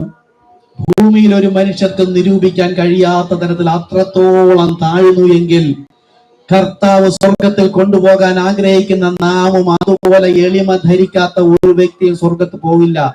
ഞാൻ എന്ന ഭാവത്തോടുകൂടി എനിക്കറിയാം ഞാൻ ശരിയാണ്, ഞാൻ മണവാട്ടിയാണ്, എന്റെ കുടുംബത്തിൽ നിന്ന് കർത്താവ് എന്നെ മാത്രമല്ലേ വിളിച്ചോളൂ, ഞാൻ മണവാട്ടിയാണെന്ന് അഹങ്കരിക്കുന്നു എങ്കിൽ ഒരു വ്യക്തിയും പോകില്ല. എളിമയോടെ താഴ്മയോടെ യേശു നമുക്കൊരു മാതൃക വെച്ചേച്ച് പോയിരിക്കുന്നു എന്ന ബൈബിൾ. ഹൃദയം കൊണ്ട് പ്രാർത്ഥിക്കുന്നവർക്ക് പ്രാർത്ഥിക്കാം. ആ എളിമ എന്നിൽ വേണം കർത്താവേ. അതിനാണ് ഇന്നിവിടെ വന്നത്. ഇന്ന് ദൈവത്തിന് നമ്മോട് പറയേണ്ടതായി ഇപ്പോൾ കേൾക്കുന്നത്. അല്ലാതെ നിങ്ങൾക്ക് വീട് കിട്ടും, കാറ് കിട്ടും, ബംഗ്ലാവ് കിട്ടും, സ്വർണം കിട്ടും, നിങ്ങൾ അനുഗ്രഹിക്കപ്പെടും ഇതുപോലെ ജഡീക കാര്യങ്ങൾ കേൾക്കാനാണ് ഇവിടെ വന്നെങ്കിൽ നിങ്ങൾക്ക് മറ്റ് സംഘടനാ സഭകളിൽ പോകാം. നിങ്ങളുടെ അകത്തെ മനുഷ്യൻ ആത്മാവിൽ ശക്തിയോടെ ബലപ്പെടേണ്ടതാണ് ഇവിടെ വന്നതെങ്കിൽ കർത്താവ് പറയുന്നു, യേശു നമുക്കൊരു മാതൃക വെച്ചേച്ചു പോയിരിക്കുന്നു. എളിമ എളിമ എളിമ എളിമ. തന്നെ അടിച്ചവനും കൂടെ വേണ്ടി പ്രാർത്ഥിച്ചു. അല്ലാതെ അവൻ അനുഭവിക്കും, ഞാൻ ദൈവത്തിന്റെ ആടാണ്, അവൻ എന്റെ മുമ്പിൽ വരും, മുട്ടുകുത്തും എന്ന് പറയുമെങ്കിൽ നിഗളത്തിന്റെ ആത്മാവാണ്. അഹങ്കാരികൾ താളടിയാകും. എളിമയുള്ളവൻ ദേശത്ത് നന്മ അനുഭവിക്കും. കർത്താവ് അവരെ കൊണ്ടുപോകും. അപ്പൊ എളിമയിൽ വന്ന കർത്താവിനെ അവർക്ക് മനസ്സിലാകാൻ കഴിയാത്തത് അവരുടെ സ്വന്തം നിരൂപണങ്ങളിൽ അവർ വ്യർത്ഥരായി തീർന്നു. അങ്ങനെ യേശു വന്നിട്ട് പോകാൻ സമയത്ത്, പെട്ടെന്ന് പറഞ്ഞു, അങ്ങനെ യേശു വന്നിട്ട് പോകാൻ സമയത്ത് പറഞ്ഞു, യോഹന്നാൻ സുവിശേഷം 16-ാമത്തെ അധ്യായം 12 മുതൽ പറഞ്ഞു, എനിക്ക് ഇനിയും വളരെ നിങ്ങളോട് പറയുവാനുണ്ട്, ഇപ്പോൾ നിങ്ങൾക്ക് ഗ്രഹിക്കില്ല. സത്യത്തിന്റെ ആത്മാവ് വരുമ്പോഴോ അവൻ നിങ്ങളെ സകല സത്യത്തിലും വഴി നടത്തും. അപ്പൊ ഈ സംസാരിച്ചത് ആരാണ്? യഹോവയായ ദൈവം. യേശു തന്നെ ഒരൊറ്റ ആത്മാവേ ഉള്ളൂ, ഒരു ദൈവമേ ഉള്ളൂ എന്ന് കാണിക്കാനാ. ആ ആത്മാവായ ദൈവം തന്നെയാണ് ഈ ജഡശരീരത്തിൽ വന്നത്. അതാണ് ഇമ്മാനുവേൽ. ലോകം പഠിപ്പിക്കും പോലെ രണ്ടു വ്യക്തി അല്ല. ഒരു വ്യക്തി ഈ ശരീരത്തിന് ഉള്ളിൽ സംസാരിക്കുന്ന അതേ വ്യക്തി തന്നെ പറയുകയാണ്, ഞാൻ പോകുന്നത് നിങ്ങൾക്ക് പ്രയോജനം. ഞാൻ പോയ ശേഷം സത്യത്തിന്റെ ആത്മാവ്, അതായത് പരിശുദ്ധാത്മാവ് വരും. അവൻ വന്ന് നിങ്ങളെ സകല സത്യത്തിലും വഴി നടത്തും. അപ്പോൾ മുൻകൂട്ടി പറഞ്ഞിരിക്കുകയാണ്, അവൻ വരുമ്പോൾ സ്വയം സംസാരിക്കില്ല, അതായത് ബുദ്ധിയിൽ പറയില്ല. ആ വചനം ഈ വചനം എന്ന നിരൂപണങ്ങളിലല്ല പറയുന്നത്. അവൻ കേൾക്കുന്നത് തന്നെ നിങ്ങളോട് സംസാരിക്കും. അതായത് തിരുവെഴുത്തുകൾ ഉണ്ടായിരിക്കും. യേശു വന്ന് കാൽവരി ക്രൂശിൽ യേശു മരിക്കുന്ന സമയത്ത് ഏകദേശം 400-ലധികം വചനം, പഴയ നിയമത്തിലുള്ള പ്രവചന വചനങ്ങൾ ഏകദേശം 400-ലധികം 600-ഓളം വചനങ്ങൾ നിവർത്തിയായി ഒരൊറ്റ ക്രൂശീകരണത്തോടു കൂടി.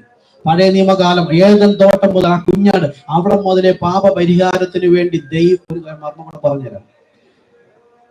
നമ്മൾ എഴുതിയിരിക്കുന്നത് എബ്രായ ലേഖനം 13:8, യേശു ക്രിസ്തു ഇന്നലെ ഇന്നും എന്നേക്കും അനന്യൻ, മാറ്റമില്ല എന്ന് പറഞ്ഞാൽ ഒരിക്കൽ ഏദൻ തോട്ടത്ത് പാപപരിഹാര മാർഗത്തിന് ഇറങ്ങി വന്നത് യഹോവ തന്നെയെങ്കിൽ യേശുവിന് കർത്താവിന് മാറ്റമുണ്ടെങ്കിൽ ഇവിടെ മറ്റൊരുവനെ അയക്കണമായിരുന്നു. ഇവിടെയും പാപപരിഹാരത്തിന് ഇറങ്ങി വന്ന അതേ ആത്മാവായ ദൈവം തന്നെയാണ്. കർത്താവിന്റെ രീതികൾക്ക് മാറ്റമില്ല. ഏലോഹിയുമായി നിന്നതും കർത്താവ് യേശു ക്രിസ്തു പാപപരിഹാരത്തിന്. കാര്യം ദൈവം തന്നെ വന്നാൽ മാത്രമേ അവന്റെ പാപം മോചിക്കപ്പെടുകയുള്ളൂ എന്നതാണ്. കർത്താവ് തന്നെ ഇറങ്ങി ഏദൻ തോട്ടത്തിൽ വന്നെങ്കിൽ ഇവിടെയും മനുഷ്യ ശരീരത്തിൽ വന്നത് മക്കൾ ജഡരക്തങ്ങളോട് കൂടി ആയതുകൊണ്ട് അതേ ദൈവം തന്നെയാണ് ഇറങ്ങി വന്നിരിക്കുന്നത്. ഇതൊരു മർമ്മമാണ്. ഇതറിയാത്തവരാണ് ഭൂമിയിലെ ക്രിസ്ത്യാനികൾ മുഴുവൻ വേറെ ആക്കുന്നത്. അത് ഈ വചനമൊക്കെ പറയും. എബ്രായല്ലേ അവിടെ മുഴുവൻ എഴുതിയിട്ടുണ്ട്, യേശു ക്രിസ്തു ഇന്നലെ ഇന്ന് മാറ്റമില്ലാത്തവർ. അപ്പുറത്ത് ആ വചനം എന്താ? നാം ഏതെന്ന് വീണിരിക്കുന്നു എന്ന് ഓർത്ത് മാനസാന്തരപ്പെട്ട ആദ്യത്തെ പ്രവൃത്തിയാ. ആ പ്രവൃത്തി എന്താണ്? സ്നാനമേറ്റ് ഇറങ്ങി വന്ന പരിശുദ്ധാത്മ പ്രാപിച്ച് ഇറങ്ങി വന്നവർ പറഞ്ഞ മാനസാന്തരപ്പെട്ട യേശു ക്രിസ്തുവിന്റെ നാമത്തിൽ സ്നാനമേൽപ്പിൻ. ആ സ്നാനമാണ് പ്രവൃത്തി. അതാണ് വെളിപ്പാട് പുസ്തകം 2:5 പറയുന്നത്. ഏത് പ്രവൃത്തിയാണോ വിട്ടുപോയത് ആ പ്രവൃത്തി ചെയ്യണം. എന്തിനാണ്? ദൈവത്തിന് നമ്മൾ വസിക്കണം.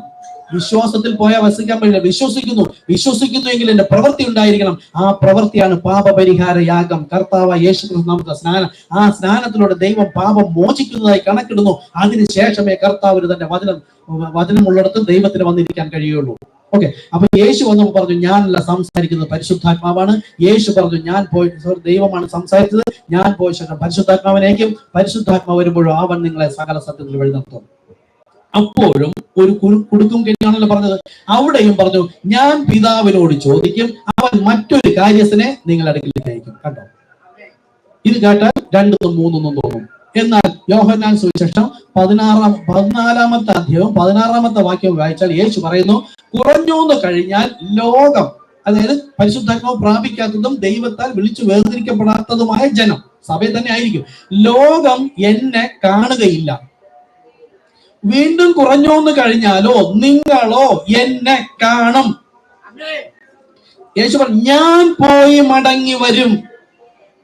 28:20 പറഞ്ഞു, ലോകാവസാനത്തോളം എല്ലാ നാളും ഞാൻ നിങ്ങളോടുകൂടെ ഇരിക്കും. യേശു ക്രിസ്തു ഞാൻ പോയിട്ട് മറ്റൊരു എന്ന് പറഞ്ഞിട്ടുണ്ട്. അത് അവർക്ക് വേണ്ടിയാ. ഇതൊരു പരിശോധനയ്ക്കാണ് വന്നത്. പരീക്ഷയുണ്ട്. പരീക്ഷ ജയിക്കുന്ന മനുഷ്യൻ ഭാഗ്യവാൻ.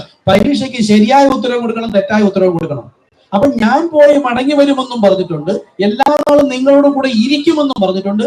ഇരിക്കുന്നത് പരിശുദ്ധാത്മാവാണ്. പക്ഷെ യേശുവിനെ നോക്കിയിട്ടാണ് പത്രോസ് പറഞ്ഞത്, നീ ക്രിസ്തു. ഇതാണ് വെളിപ്പാട്. ക്രിസ്തു വെച്ചാൽ പരിശുദ്ധാത്മാവ്. നീ തന്നെയാണ് പരിശുദ്ധാത്മാവായി വരാൻ പോകുന്നത് എന്ന വെളിപ്പാട് പറഞ്ഞപ്പോൾ യേശു പറഞ്ഞു, നീ ഇത് മിണ്ടരുത്. ജഡരക്തങ്ങളല്ല വെളിപ്പെടുത്തത്, സ്വർഗസ്ഥനായ എന്റെ പിതാവ് അത്രേ. അവിടെ രണ്ടും വിചാരിക്കരുത്. യേശു ഒരു ക്രിസ്തു വിശ്വാസിക്ക് മോഡലായിട്ട് ശരീരത്തിൽ നിൽക്കുമ്പോൾ നമ്മെ പോലെ ഒരു ക്രിസ്തു വിശ്വാസിക്ക് പിതാവാണ് ദൈവം എന്നതുകൊണ്ട് യേശുവോടെ പറഞ്ഞതാണ്, എന്റെ പിതാവ് അത്രേ വെളിപ്പെടുത്തി തന്നത്. അല്ലാതെ അക്ഷരത്തിന്റെ ശുശ്രൂഷ ചെയ്യുന്നവർ ആ വാക്യം കണ്ടോ, യേശു വേറെ, പുത്രൻ, യേശുവിന്റെ ഒരു പിതാവ്, ദൈവം, ഇങ്ങനെയൊന്നുമല്ല. ബൈബിൾ ഇങ്ങനെയാണ് എഴുതിയിരിക്കുന്നത്.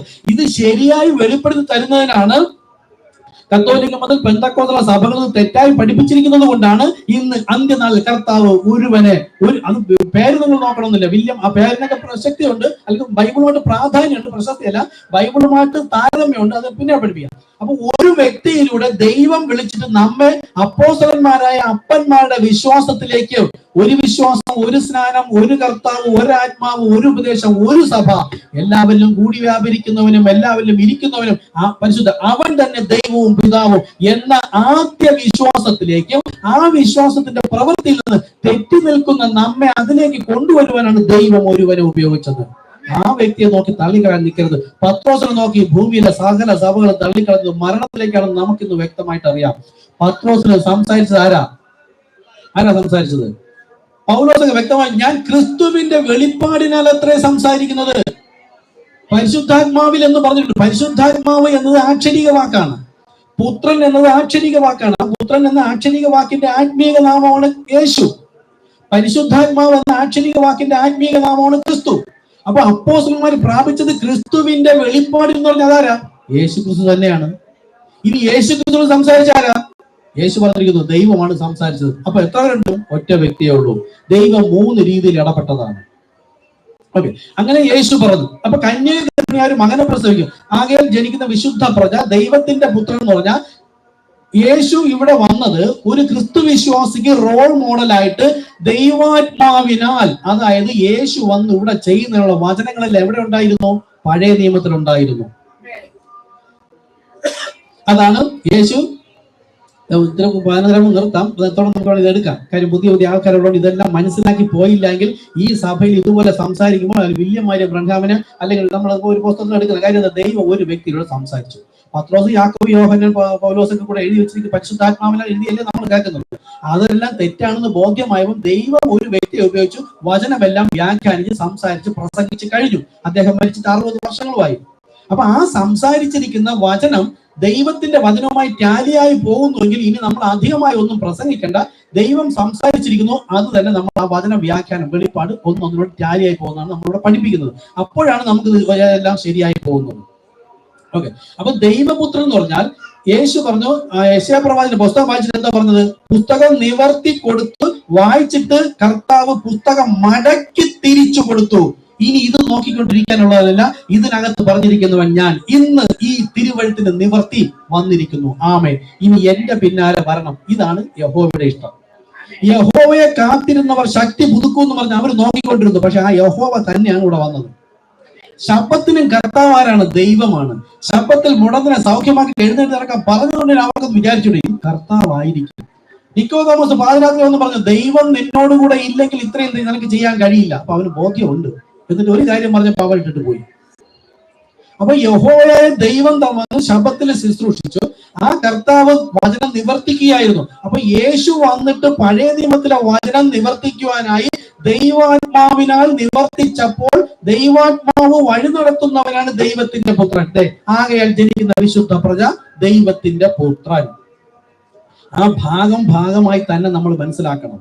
ആത്മാവായ ദൈവം മക്കൾക്ക് അല്ലെങ്കിൽ വിശ്വാസികൾക്ക് ഒരു റോൾ മോഡൽ കാണിച്ചു കൊടുക്കുന്നതിന് ജഡശരീരത്തിൽ വന്നിട്ട് പഴയ നിയമത്തിൽ പറഞ്ഞിരുന്ന വചനം നിങ്ങൾ വിശ്വസിച്ചാൽ നിങ്ങൾ എങ്ങനെയായിരിക്കും, ലോകം എങ്ങനെ നിങ്ങളെ പഴിക്കും, നിങ്ങളെ ഉപദ്രവിക്കും, ക്രൂശിലെ മരണത്തോളം താഴ്ത്തും, എങ്കിലും ജീവിച്ചിരുന്ന് എന്നിൽ വിശ്വസിക്കുന്നവൻ മരിച്ചാലും ജീവിക്കും എന്നതുകൂടെ കാണിച്ചു തരാണ് കർത്താവ് വന്നത്. ആ വചനപ്രകാരം എല്ലാം ജീവിച്ചപ്പോൾ ആത്മാവിനാൽ വഴി നടത്തിയപ്പോൾ ദൈവത്തിന്റെ പുത്രൻ. ഇനി അടുത്ത് യേശു പോയിട്ട് അത് താൻ തന്നെ മടങ്ങി വന്ന് എല്ലാ നാളും നിങ്ങളുടെ കൂടെ ഇരിക്കും. അപ്പൊ അകത്തിരിക്കുന്ന പരിശുദ്ധാത്മാവിന് എന്താ പറയുന്ന? കൊലോസ്യ ലേഖനം 1:27 നോക്കുക. മഹത്വത്തിന്റെ പ്രത്യാശയായ പരിശുദ്ധാത്മാവ് നിങ്ങളിൽ ഇരിക്കുന്നു എന്നല്ല, ക്രിസ്തു നിങ്ങളിൽ ഇരിക്കുന്നു. ഈ ക്രിസ്തുവാണ് യേശു എന്നവർ പഠിപ്പിച്ചു നടന്നു. എബ്രായ ലേഖനത്തിൽ 3 പേരില്ല, ഒന്നേ ഉള്ളൂ എന്ന വചനവും ഇതിനകത്ത് ബൈബിളിലുണ്ട്. പക്ഷെ ജഡീകന്മാർ എപ്പോഴും, പ്രാകൃത മനുഷ്യൻ എപ്പോഴും ജഡീകമായ വചനം, മരണത്തിൽ നോക്കുക, ഏതെങ്കിലും തോട്ടത്തില് നന്മതിന്മകളുടെ വൃക്ഷവും വെച്ച് ജീവന്റെ വൃക്ഷവും വെച്ചു. എന്തേ? അതൊന്ന് പിശാച്, ഒന്ന് ദൈവം. അത് നിലത്ത് നിന്ന് മുളപ്പിച്ചു. അതാണ്, ഇതാണ് ഉപമയായി സംസാരിച്ചത്, ഗൂഢമായി സംസാരിച്ചിരിക്കുന്നു. അവർക്ക് മനസ്സിലാവില്ല ദൈവത്തെ ഭൂമിയിൽ നിന്ന് മുളപ്പിക്കാൻ കഴിയും. ദൈവം അങ്ങനെ ആലങ്കാരികമായി പറഞ്ഞു. ദൈവത്തിന് ജനത്തിന് മനസ്സിലാകും, ഒന്ന് ദൈവത്തിന്റെ വചനമാണ്, ഒന്ന് തെറ്റിക്കുന്ന പിശാചാണ്. അപ്പൊ ദൈവം അവിടെ വെച്ചെങ്കിൽ ഇന്നുവരെയും ദൈവത്തിന്റെ രീതികൾക്ക് മാറ്റമില്ലെങ്കിൽ ഏതും തോട്ടം മുതൽ ഇന്നുവരെ അപ്പോസ്തലന്മാരിലൂടെ ഇങ്ങനെ തന്നെ സംസാരിച്ചു. പരിശുദ്ധാത്മാവ് എന്നും പറഞ്ഞിട്ടുണ്ട്. ആ പരിശുദ്ധാത്മാവിന്റെ ആത്മീക നാമം ഇതാ നമ്മൾ പറയുന്നത്: പിതാവ്, പുത്രൻ, പരിശുദ്ധാത്മാവ്. പിതാവിന്റെ നാമം കർത്താവ്, പുത്രന്റെ നാമം യേശു, പരിശുദ്ധാത്മാവിന്റെ നാമം ക്രിസ്തു.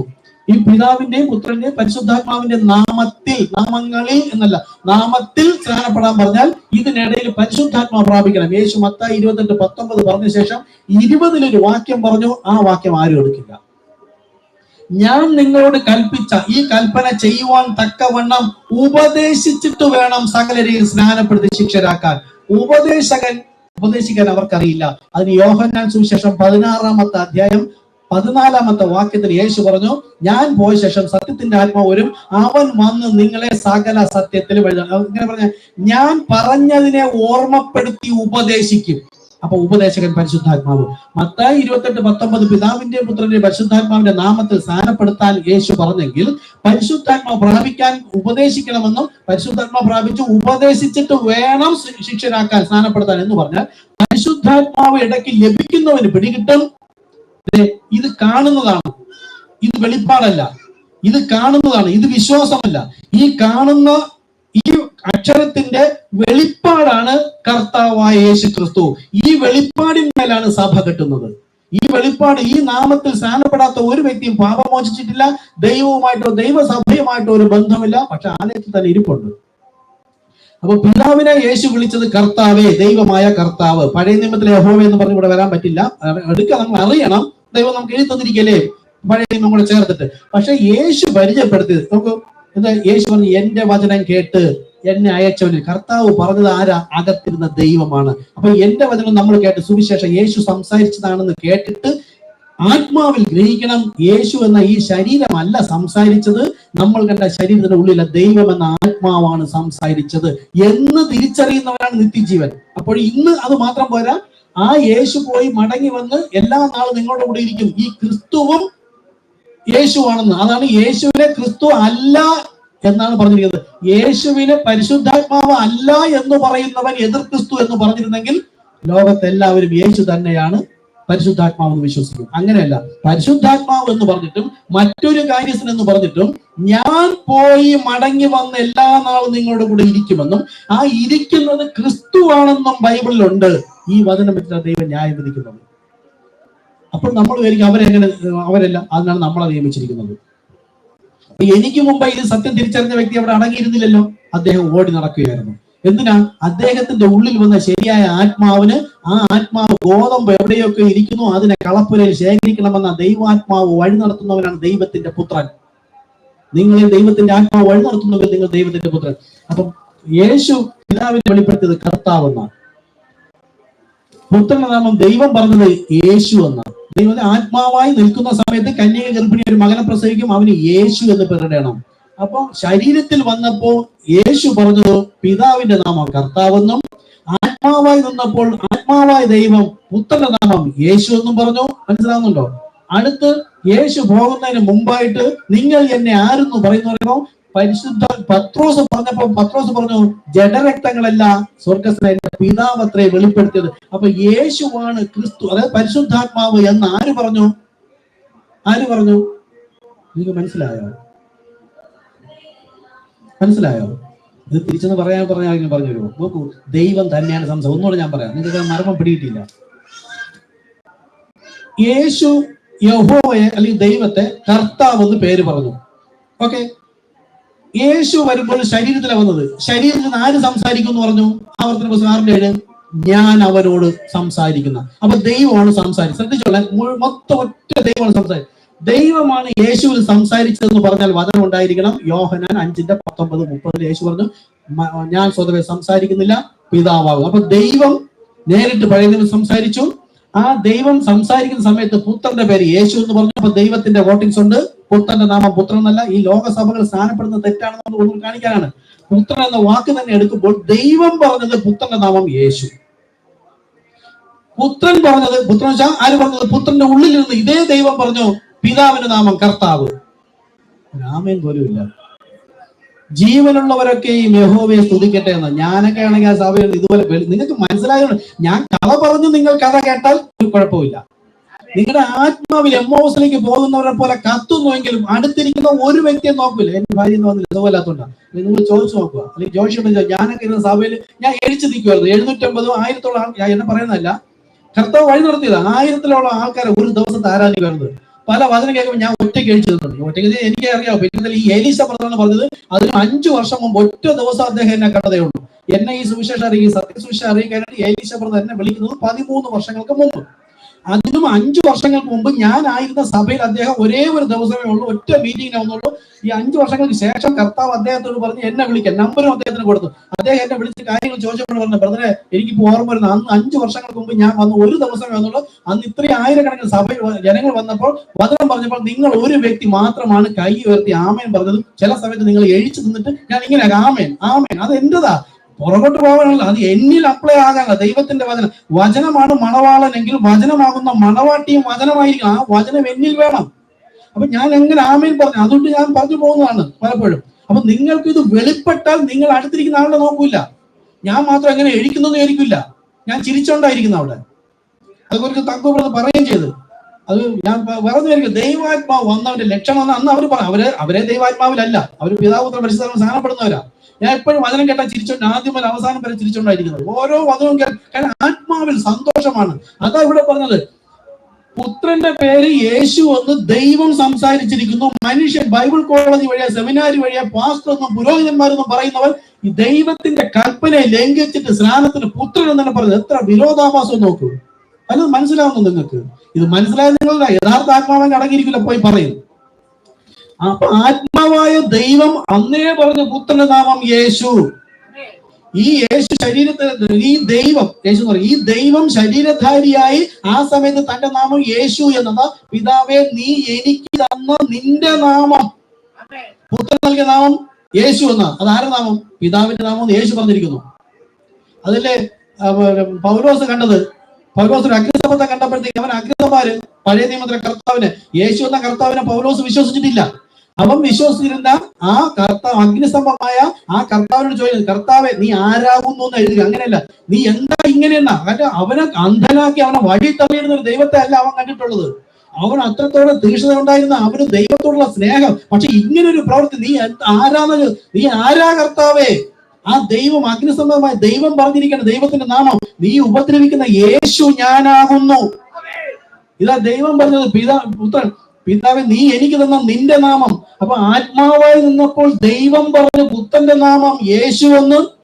അതേ ദൈവം ശരീരധാരിയായി ഇവിടെ നിൽക്കുമ്പോൾ പിതാവിന്റെ നാമം പറഞ്ഞിരിക്കുന്നു കർത്താവെന്ന്. തിരികെ ഈ ശരീരത്തിൽ നിൽക്കുമ്പോൾ മുന്നമേ പറഞ്ഞിരിക്കുന്നു ഞാൻ ആരാണെന്ന് നിങ്ങൾക്കറിയാമോ എന്ന്. ആരോടാ ചോദിച്ചത്? ലോകക്കാർ മറിയുടെ പുത്രൻ, അച്ഛന്റെ മകൻ ബേൽസബൂൽ, അല്ലെങ്കിൽ വേശ്യയുടെ മകൻ എന്നൊക്കെ പറഞ്ഞു. അതൊന്നും എനിക്കറിയണ്ട. പിതാവ് ആകർഷിച്ച് എന്റെ അടുക്കിലേക്ക് വന്ന നിങ്ങൾ എന്നെ കുറിച്ച് എന്തു പറയുന്നു എന്നാ കർത്താവിന് അറിയേണ്ടത്. അതുപോലെ നിങ്ങളും പിതാവിനാൽ ആകർഷിച്ച് വന്നതാണെങ്കിൽ ദൈവത്തിന്റെ ആത്മാവ് നിങ്ങളിൽ ഉണ്ടെങ്കിൽ ഓരോന്നും കേൾക്കുമ്പോ എമ്മോസിൽ ഒന്നും കത്തിക്കൊണ്ടിരിക്കുക. നിങ്ങൾ പരിസരം നോക്കരുത്. നിങ്ങൾ പാപസംബന്ധമായി ലോകസംബന്ധമായി ആ വാതിൽ കഴിഞ്ഞ് ഇങ്ങോട്ട് വരുമ്പോൾ മരിക്കണം. അതായത് ലോകപ്രകാരം മരിച്ച് ക്രിസ്തുവിൽ നിന്ന് എന്തെങ്കിലും കേട്ട് ആ വെളിപ്പാടിൽ വളരുവാൻ വന്നവർക്ക് ഇത് ലഭിക്കുമ്പോൾ ആത്മാവ് കത്തിക്കൊണ്ടിരിക്കും. അപ്പൊ യേശു പോകുന്നതിന് മുമ്പ് ചോദിക്കണേ, നിങ്ങൾ എന്നെ ആരെന്ന് പറയുന്നു? ആ കൂട്ടത്തിലെ എളിയ മനുഷ്യൻ, പഠിപ്പും വിദ്യാഭ്യാസവും ഇല്ലാത്ത പത്രോസ് പറഞ്ഞു നീ ക്രിസ്തു. അത് 3 ടൈമിൽ പറഞ്ഞിട്ടുണ്ട്. മത്തായിൽ പറയുന്നത് നീ ദൈവത്തിന്റെ പുത്രനായ ക്രിസ്തു. തൃത്വവാദിക്ക് അത് മതി. കണ്ടോ, 3 ഉണ്ടല്ലോ. ലൂക്കോസിൽ പറഞ്ഞിരിക്കുന്നത് ദൈവത്തിന്റെ ക്രിസ്തു. 2 പേര്, ദൈവം വേറെ, നീ വേറെ. റോമർ 8:29 നമുക്ക് വേണ്ടി പറഞ്ഞിരിക്കുന്നു മണവാട്ടിക്കാൻ. ഇതാണ് ബൈബിളിൽ എങ്ങനെയുണ്ട് യേശു പ്രാർത്ഥിച്ചിരിക്കുന്നല്ലോ ഇന്ന് പലരും പ്രാർത്ഥിക്കുന്നു. അങ്ങനെയൊന്നും പ്രാർത്ഥിക്കരുത്. 30 മേനി 60 മേനി 100 മേനി ഉണ്ടാകട്ടെ പ്രാർത്ഥിക്കരുത്. 30 മേനിയെ കൊണ്ടുപോകൂല, അവ അവിശ്വാസിയാ. 60 മേനി അതും ശരി തന്നെ ഇതും ശരി എന്ന നാട്യ ക്രിസ്ത്യാനിയാ പ്രാർത്ഥിക്കരുത്. 100 മേനി നമ്മൾ മറ്റൊരു ക്രിസ്തു ആകാനാ പ്രാക്ടീസ് ചെയ്യുന്നത്. ക്രിസ്തയേശുവിന്റെ ഭാവത്തോടുകൂടി ക്രിസ്തുവിന്റെ പത്രങ്ങളായി എളിമയിൽ താഴ്മയിൽ മറ്റൊരു അഭിഷിക്ത ക്രിസ്തു വെച്ചാൽ യേശു ക്രിസ്തു മരിച്ചിട്ട് ഉയർത്തെന്നിട്ട് പോയില്ലേ? നമ്മളും വന്നാൽ രൂപാന്തരപ്പെട്ടു പോകണമെങ്കിലോ ക്രിസ്തുവിൽ മരിച്ചു ഉയർത്തെഴുന്നേറ്റിട്ട് പോകണമെങ്കിലോ ക്രിസ്തു നമുക്കൊരു മാതൃക ഒരു വെച്ചേച്ച് പോയിരിക്കുന്നു. അതുപോലെ നാം ജീവിക്കണമെങ്കിൽ 100% പഴയ നിയമത്തിൽ എന്താ കൂട്ടത്തോടെ കൂട്ടുന്നത്? മോശ ഏലിയാവ് മാത്രം വന്നെന്താ?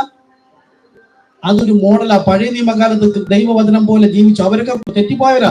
പഴയ നിയമത്തിൽ ഭൂമി മുഴുവൻ നോക്കിയാൽ യേശു അല്ലാതെ ദൈവത്തെ പൂർണ്ണമായി അനുസരിച്ച ഒരൊറ്റ വ്യക്തിയില്ല.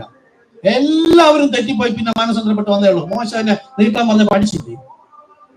എല്ലാ വ്യക്തികളും അങ്ങനെ തന്നെ. അപ്പൊ ഇതിലേക്ക് വരാം. അപ്പൊ യേശു പോകുന്നതിന് വേണ്ടി ചോദിക്കുകയാണ് നിങ്ങൾ എന്നെ ആരെന്ന് പറയുന്നു? നീ ക്രിസ്തു. അവിടെയും മർമ്മമായി സംസാരിക്കും. ക്രിസ്തു എന്ന് വെച്ചാൽ പരിശുദ്ധാത്മാവ്. അതുകൊണ്ട് ഖണ്ഡിതമായി പറഞ്ഞു. അങ്ങനെ എന്താ പറയുന്നത്? അവൻ മിണ്ടരുത്. 2-3 സ്ഥലങ്ങൾ പറയുന്നുണ്ട്. ഒരിടത്തെ പറയുന്നുള്ളൂ അമർച്ചയോടുകൂടെ പറഞ്ഞു നീ വെളി മിണ്ടരുത്.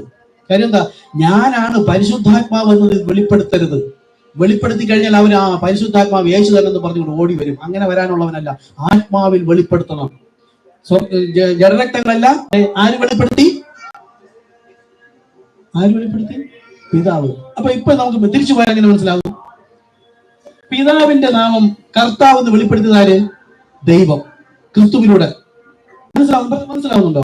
യേശുവിലൂടെ പിതാവിന്റെ നാമം കർത്താവ് എന്ന് വെളിപ്പെടുത്തിയത് ദൈവം. പിതാവ് അത്രയും നിങ്ങൾ എങ്ങനെയൊക്കെ എനിക്ക് വിഷമം വന്നു. ഞാൻ ഇത്രയും ചിലപ്പോ ഞാൻ തന്നെ അധിക പ്രസംഗം ആയി പോകുന്നു എന്ന് എനിക്ക് തോന്നുന്നു. പക്ഷെ എന്റെ ഞാൻ വേറെ ഐസ് പറഞ്ഞു ചോദിച്ചു നോക്കും. സിസ്റ്റർ ഉണ്ടല്ല ആമേൻ പറഞ്ഞുകൊണ്ടിരിക്കുക. എനിക്ക് അവിടെ ഒന്നും നിൽക്കാൻ എന്റെ അപ്പന്റെ വചനം പറയുന്നത്. ഞാനൊരു ചെറിയ കാര്യം പറയാം. നിങ്ങളുടെ കണ്ണിപ്പം വിളിക്കുന്ന നോക്കാം. നിങ്ങളുടെ അപ്പൻ വളരെ കഷ്ടപ്പെട്ട് നിങ്ങളെ പഠിച്ചു ഒരു നിലയിലെടുത്തി ഉടുക്കാനും ഉന്മാനും ഇല്ലാതിരുന്നിട്ട് കഷ്ടതയോടെ പഠിപ്പിച്ചു. കാലഗതി അനുസരിച്ച് പുള്ളി മരിച്ചും പോയി. നിങ്ങളിന്ന് വരുന്ന വഴിക്ക് ആ വ്യക്തിയെ കണ്ട എങ്ങനെയായിരിക്കും നിങ്ങളുടെ അവസ്ഥ?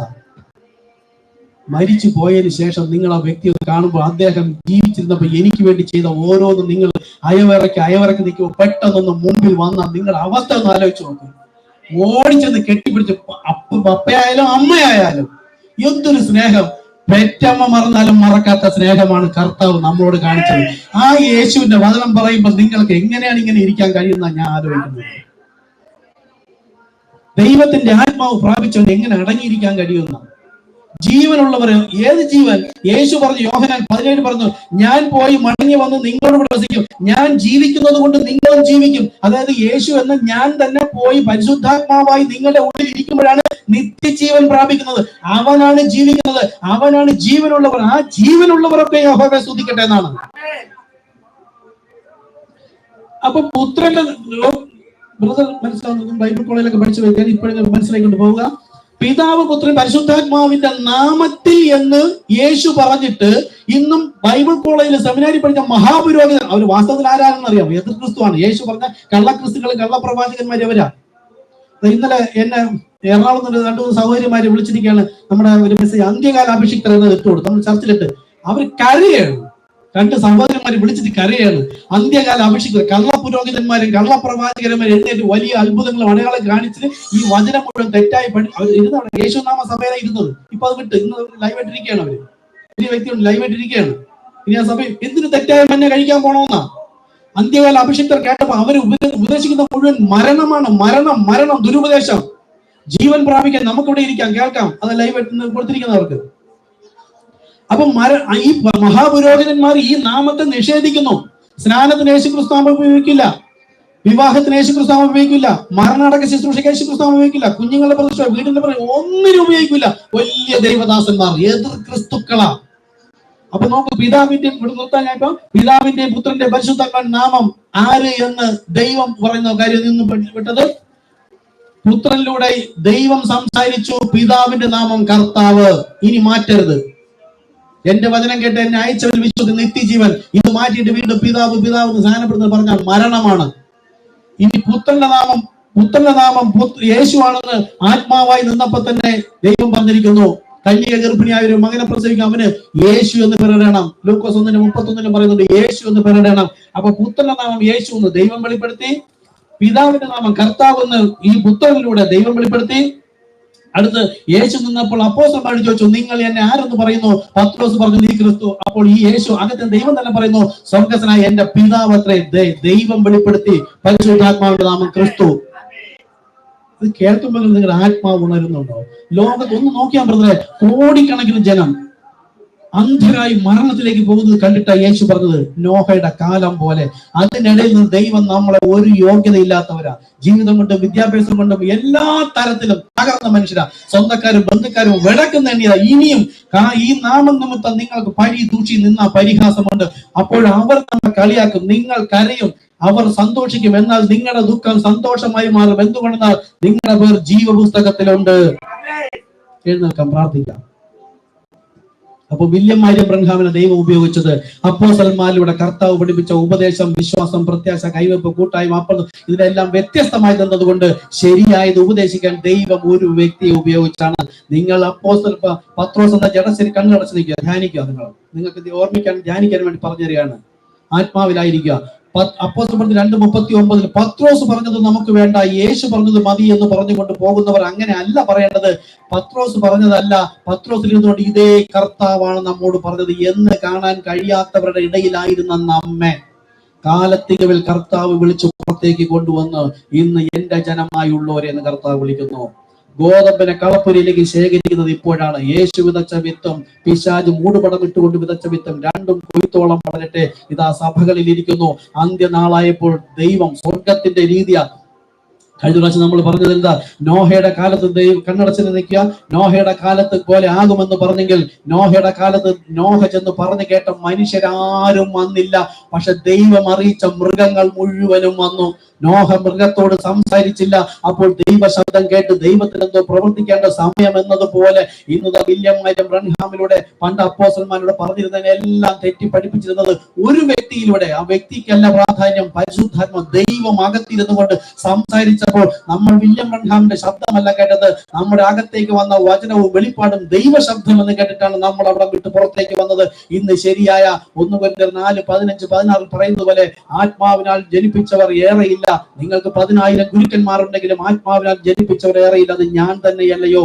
അപ്പോൾ അപ്പോസ്തലന്മാരുടെ പരിശുദ്ധാത്മ നൽകിയ ദൈവത്തിന്റെ വെളിപ്പാടിൽ ഇന്ന് കർത്താവ് നമ്മെ വിളിച്ചു വേർതിരിച്ചിരിക്കുന്നു എങ്കിൽ സകല മനുഷ്യരും പറയും, പത്രോസ് നോക്കിക്കൊണ്ട് തള്ളിക്കളഞ്ഞവർ ഇന്ന് നമ്മളോട് പറയും. ഒരു ഹിന്ദുവോ മുസ്ലിമോ എന്ന് പറയില്ല.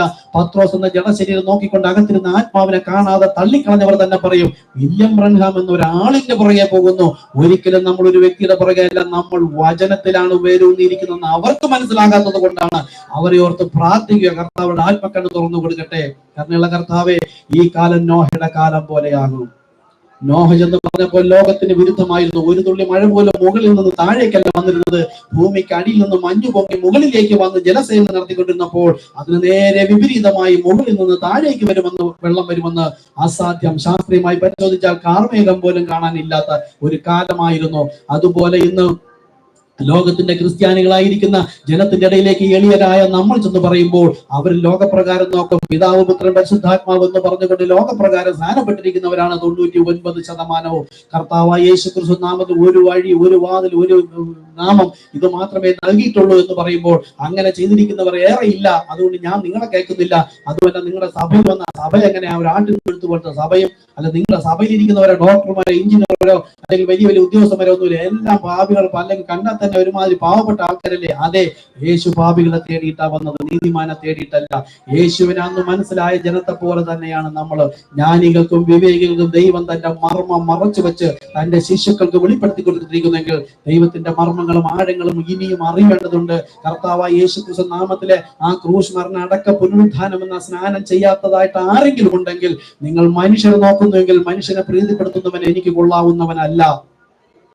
ആ ക്രൂശിലെ യാഗം തള്ളിക്കളഞ്ഞ ക്രൂശിന്റെ വചനം ശത്രുക്കളാകാതെ ആ കർത്താവായ യേശു ക്രിസ്തു നാമത്തിൽ സ്നാനമേറ്റ് പരിശുദ്ധാത്മ ലഭിക്കുമ്പോഴാണ് നിങ്ങൾ ആദ്യം ലോക്കൽ ദൈവസഭയുടെ ഭാഗവും പിന്നെ ദൈവത്തിന്റെ അംശവുമായി കർത്താവിന്റെ വരെ എടുക്കപ്പെട്ട് അതിനു മുമ്പായിട്ട് ദൈവവചന പ്രകാരം ഒരുങ്ങേണ്ടതുണ്ട്. അതിനാണ് വഴി, വാതിൽ ഇടുക്കമുള്ളത്. അതാണ് സ്നാനം. കർത്താവായ യേശു ക്രിസ്തു നാമത്തിൽ ചെയ്യാൻ ഒരു വലിയ പ്രേരണ ഉണ്ടാവില്ല, ഒരു പുറകിട്ട് വലിക്കാതെ ഇടുക്കമുള്ളതാണ്. എന്നാലോ അതിനകത്ത് സ്നാനപ്പെട്ട് വന്നാലോ പിന്നെ വഴി, ഉപദേശം വളരെ കഠിനമാണ്. വഴി ഇടുക്കമുള്ളതാണ്. അതിൽ വിജയിച്ച് കണ്ടെത്തുന്നവനോ ചുരുക്കം. കാരണമുള്ള കർത്താവേ, ദൈവവചനത്തിന്റെ ആത്മാവിനാൽ വചനത്തിന്റെ ആഴങ്ങളെ സത്യങ്ങളെ ഇതുപോലെ നമുക്ക് വെളിപ്പെടുത്തി തരണമേ എന്ന് പ്രാർത്ഥിക്കുന്നു. കരുണയുള്ള കർത്താവേ, അത് മുള്ളിനടയിലും പാറപ്പുറത്തും വഴിയരികിലും വീണതുപോലെ ആകാതെ നല്ല നിലത്ത് വീണിട്ട് ആത്മാവിന്റെ ഫലം അത് 30-60 മേനിയല്ല, 100 മേനി തന്നെ. എന്നാൽ ഒരു സഭയിൽ 3 ടൈപ്പും വേണം. അന്ന് യേശുവിന്റെ കൂടെ യേശു തല, ദൈവം അല്ലെങ്കിൽ ശരീരം മറ്റുള്ള ശിഷ്യന്മാരായിരുന്നു. അതിൽ യൂദ ഉണ്ടായിരുന്നു, അവിശ്വാസിയാണ്. യൂദയും ദൈവം ആകർഷിച്ചു തന്നെയാണ് ഉള്ളത്, പിശാചാണ്. ഒരു സഭയിൽ അങ്ങനെ വചനത്തോട് എതിർക്കുന്നവരുണ്ടാകണം. പത്രോസ്, യാക്കോബ്, യോഹന്നാൻ 3 പേരാണ് വിശുദ്ധന്മാർ. അവരാണ് മറുരൂപമലയിൽ പോയത്. ബാക്കിയുള്ളവർ ഉറങ്ങുന്ന മണവാട്ടിയായിരുന്നു. അപ്പോൾ സഭയിൽ 30 മേനി, 60 മേനി, 100 മേനി ഉണ്ടാവുമായിരിക്കും. എന്നാൽ അതല്ല ഞാൻ നോക്കാൻ. ഞാൻ ക്രിസ്തുവിൽ 100 മേനിയായി. കർത്താവേ, എന്റെ ആത്മാവിനെ, അകത്തെ മനുഷ്യനെ ശക്തിയോടെ ബലപ്പെടുത്തണമേ എന്ന് പ്രാർത്ഥിക്കാം. കരുണയുള്ള കർത്താവേ, അതിനു മുമ്പ് കർത്താവ് നമ്മെ വിളിച്ചെങ്കിൽ അത് കർത്താവിന് ഉദ്ദേശം ഉണ്ടായിരിക്കും. വചനം പറയുന്നു, തന്റെ വിളിയാലുള്ള ആശ ഇന്നതെന്ന് തിരിച്ചറിയേണ്ടതിന് നിങ്ങൾ പ്രാർത്ഥിക്കണം. എന്നെ വിളിച്ച കർത്താവിന് എന്റെ മേലൊരു ഉദ്ദേശമുണ്ട്. ആ ഉദ്ദേശം ആരാഞ്ഞറിഞ്ഞ് ഞാൻ എന്നെ തന്നെ ക്രിസ്തുവിന് വിട്ടുകൊടുത്താൽ ആ കർത്താവിന്റെ ചന്തവും ഉചിതവുമായി വഴി നടത്തും. അങ്ങനെയെങ്കിൽ ദൈവത്തിന്റെ ആഴവും നീളവും വീതിയും ഉയരവും പൊക്കവും അറിയുവാൻ കർത്താവ് നമ്മെ സഹായിക്കും. ആ സ്നേഹത്തിൽ വേരൂന്നി അടിസ്ഥാനപ്പെട്ട് ക്രിസ്തുവിൽ തികഞ്ഞവരാകുമ്പോൾ കർത്താവിന്റെ വരവിലെടുക്കപ്പെടും. അതിനെതിരായിട്ടുള്ള എല്ലാ ബുദ്ധിപരമായിട്ടുള്ള പഠിപ്പിക്കലുകളും വെളിപ്പാടില്ലാത്ത പഠിപ്പുകളെല്ലാം അർത്ഥശൂന്യമായതൊക്കെ നീങ്ങിപ്പോകട്ടെ. ഞാനോ കുറയണം, അങ്ങോ വളരെയണം. ഞങ്ങളുടെ കർത്താവെ, ആത്മാവിൽ കേട്ട വചനങ്ങളെ സ്ഥിരപ്പെടുത്തിക്കൊണ്ട് ലഭിച്ച വെളിപ്പാട് കൊണ്ടൊന്ന് കുഴിച്ചിടുവാനുള്ളതല്ല, കുഴിച്ചിടുമെങ്കിൽ ദുഷ്ടദാസനെ എന്ന് വിളിക്കും. പിതാവിന്റെ പുത്രന്റെ പരിശുദ്ധ നാമം കർത്താവ് തന്നെ, ഒരേ ഒരു ആത്മാവ് തന്നെ സംസാരിച്ചിരിക്കുന്നു ബൈബിളിൽ അവിടെയായി വ്യക്തമായിട്ട് എഴുതിയിരിക്കുന്നു. കർത്താവെ, ആ തിരുവചനം കാണുന്നവർ ആ ഇടുക്കുവാഴുന്നതിലാണ്, കണ്ടെത്തുന്നവർ ചുരുക്കമായിരിക്കും. എങ്കിലും പ്രവാചകൻ പറഞ്ഞ പോലെ അവർ കേട്ടാലും കേൾക്കാഞ്ഞാലും നീ പോയി പറ, ഇങ്ങനെ ഒരു സന്ദേശം, ഇങ്ങനെ ഒരു വെളിപ്പാട് ഉണ്ടെന്ന് അവർ അറിയേണ്ടതിന്, പിന്നത്തേതിൽ അറിയേണ്ടതിന് പോയി പറ എന്ന് പറഞ്ഞതുപോലെ കർത്താവേ, അങ്ങയുടെ ആത്മാവിനാൽ വഴി നടത്തണമേ. അപ്പോഴാണ് നാം ദൈവത്തിന്റെ മക്കൾ. ആദ്യം മക്കളാണ്. ഈ മക്കളെ വളർത്തിക്കൊണ്ടുവന്നാൽ മണവാളനും മണവാട്ടിയുമാക്കി വിടുന്ന ഒരു പ്രായമുണ്ട്. ആ പ്രായത്തിന് മുമ്പാണ് മക്കൾ. ഇന്ന് ദൈവാത്മാവ് വഴി നടത്തുന്നവർ നമ്മൾ ഇന്ന് മക്കളാണ്. ആത്മാവിൽ ക്രിസ്തുവിൽ 100 മേനി തികയുമ്പോൾ മണവാളൻ അറിയാം, അപ്പോൾ നമ്മൾ മണവാട്ടിയാകും. മണവാട്ടിക്ക് മുമ്പേ മക്കളാണ്, ആത്മാവ് വഴി നടത്തുന്നവരാണ്. അപ്പോഴാണ് നമ്മൾ വചനത്തിൽ തികഞ്ഞവരാകുന്നത്. മണവാട്ടിയാകുമ്പോൾ പിന്നെ ഒരു മണവാളനുണ്ട്. അങ്ങനെ നമ്മൾ മണവാട്ടിയായെങ്കിൽ പിന്നെ മണവാളൻ പറഞ്ഞതാണ് കേൾക്കാൻ. അത് പൗലോസ് പറഞ്ഞത്, ക്രിസ്തു എന്ന ഏക പുരുഷന് നിങ്ങളുടെ നിർമ്മല കന്യകയായി വിവാഹ നിശ്ചയം ചെയ്തിരിക്കുന്നു. അങ്ങനെ കർത്താവുമായി വിവാഹ ബന്ധത്തിൽ ഏർപ്പെട്ടെങ്കിൽ പിന്നെ ഭർത്താവിന്റെ ഉപദേശമാണ് കേൾക്കാൻ. പരിശുദ്ധാത്മാവിനാലാണ് കേൾക്കേണ്ടത്. മഹാപുരോഹിതന്മാരെന്ന് പറയുന്നത് തെറ്റായ മന്നയല്ല കേൾക്കാൻ. ഏദൻ തോട്ടം മുതൽ ഒരു വചനം തെറ്റായി വ്യാഖ്യാനിച്ചപ്പോൾ മരണം ഇന്നുവരെയും കടന്നു വരുന്നുവെങ്കിൽ എത്രയോ വചനങ്ങൾ തെറ്റായി പഠിപ്പിക്കുന്നു. അത് വിട്ടുകളയുകയും അവളെ വിട്ടു പോരുകയും തന്നെ വേണമെന്ന് കർത്താവിന്റെ ഇഷ്ടപ്രകാരം. കരുണയുള്ള കർത്താവേ, അങ്ങയുടെ ആത്മാവിനാൽ വഴി നടത്തപ്പെടാൻ സഹായിക്കണമേ. ഇപ്പോൾ ദൈവത്തിന്റെ മക്കളായും പൂർണ്ണ വളർച്ചയെത്തുമ്പോൾ ക്രിസ്തുവിനെ മണവാട്ടിയായിട്ട് കർത്താവ് തന്നെ കണക്കിടുകയും മണവാട്ടിയെ ചേർത്ത് കൊണ്ടുപോകുവാൻ നമ്മോട് ഒരുക്കണമെന്ന് പ്രാർത്ഥിക്കുന്നു. സകലതും അങ്ങയുടെ നാമം മഹത്വത്തിനായിരിക്കട്ടെ. യേശു ക്രിസ്തു നാമത്തന്നെ. ആമേൻ. ആമേൻ. നമുക്ക് മെസ്സേജ് അടുത്ത ആഴ്ച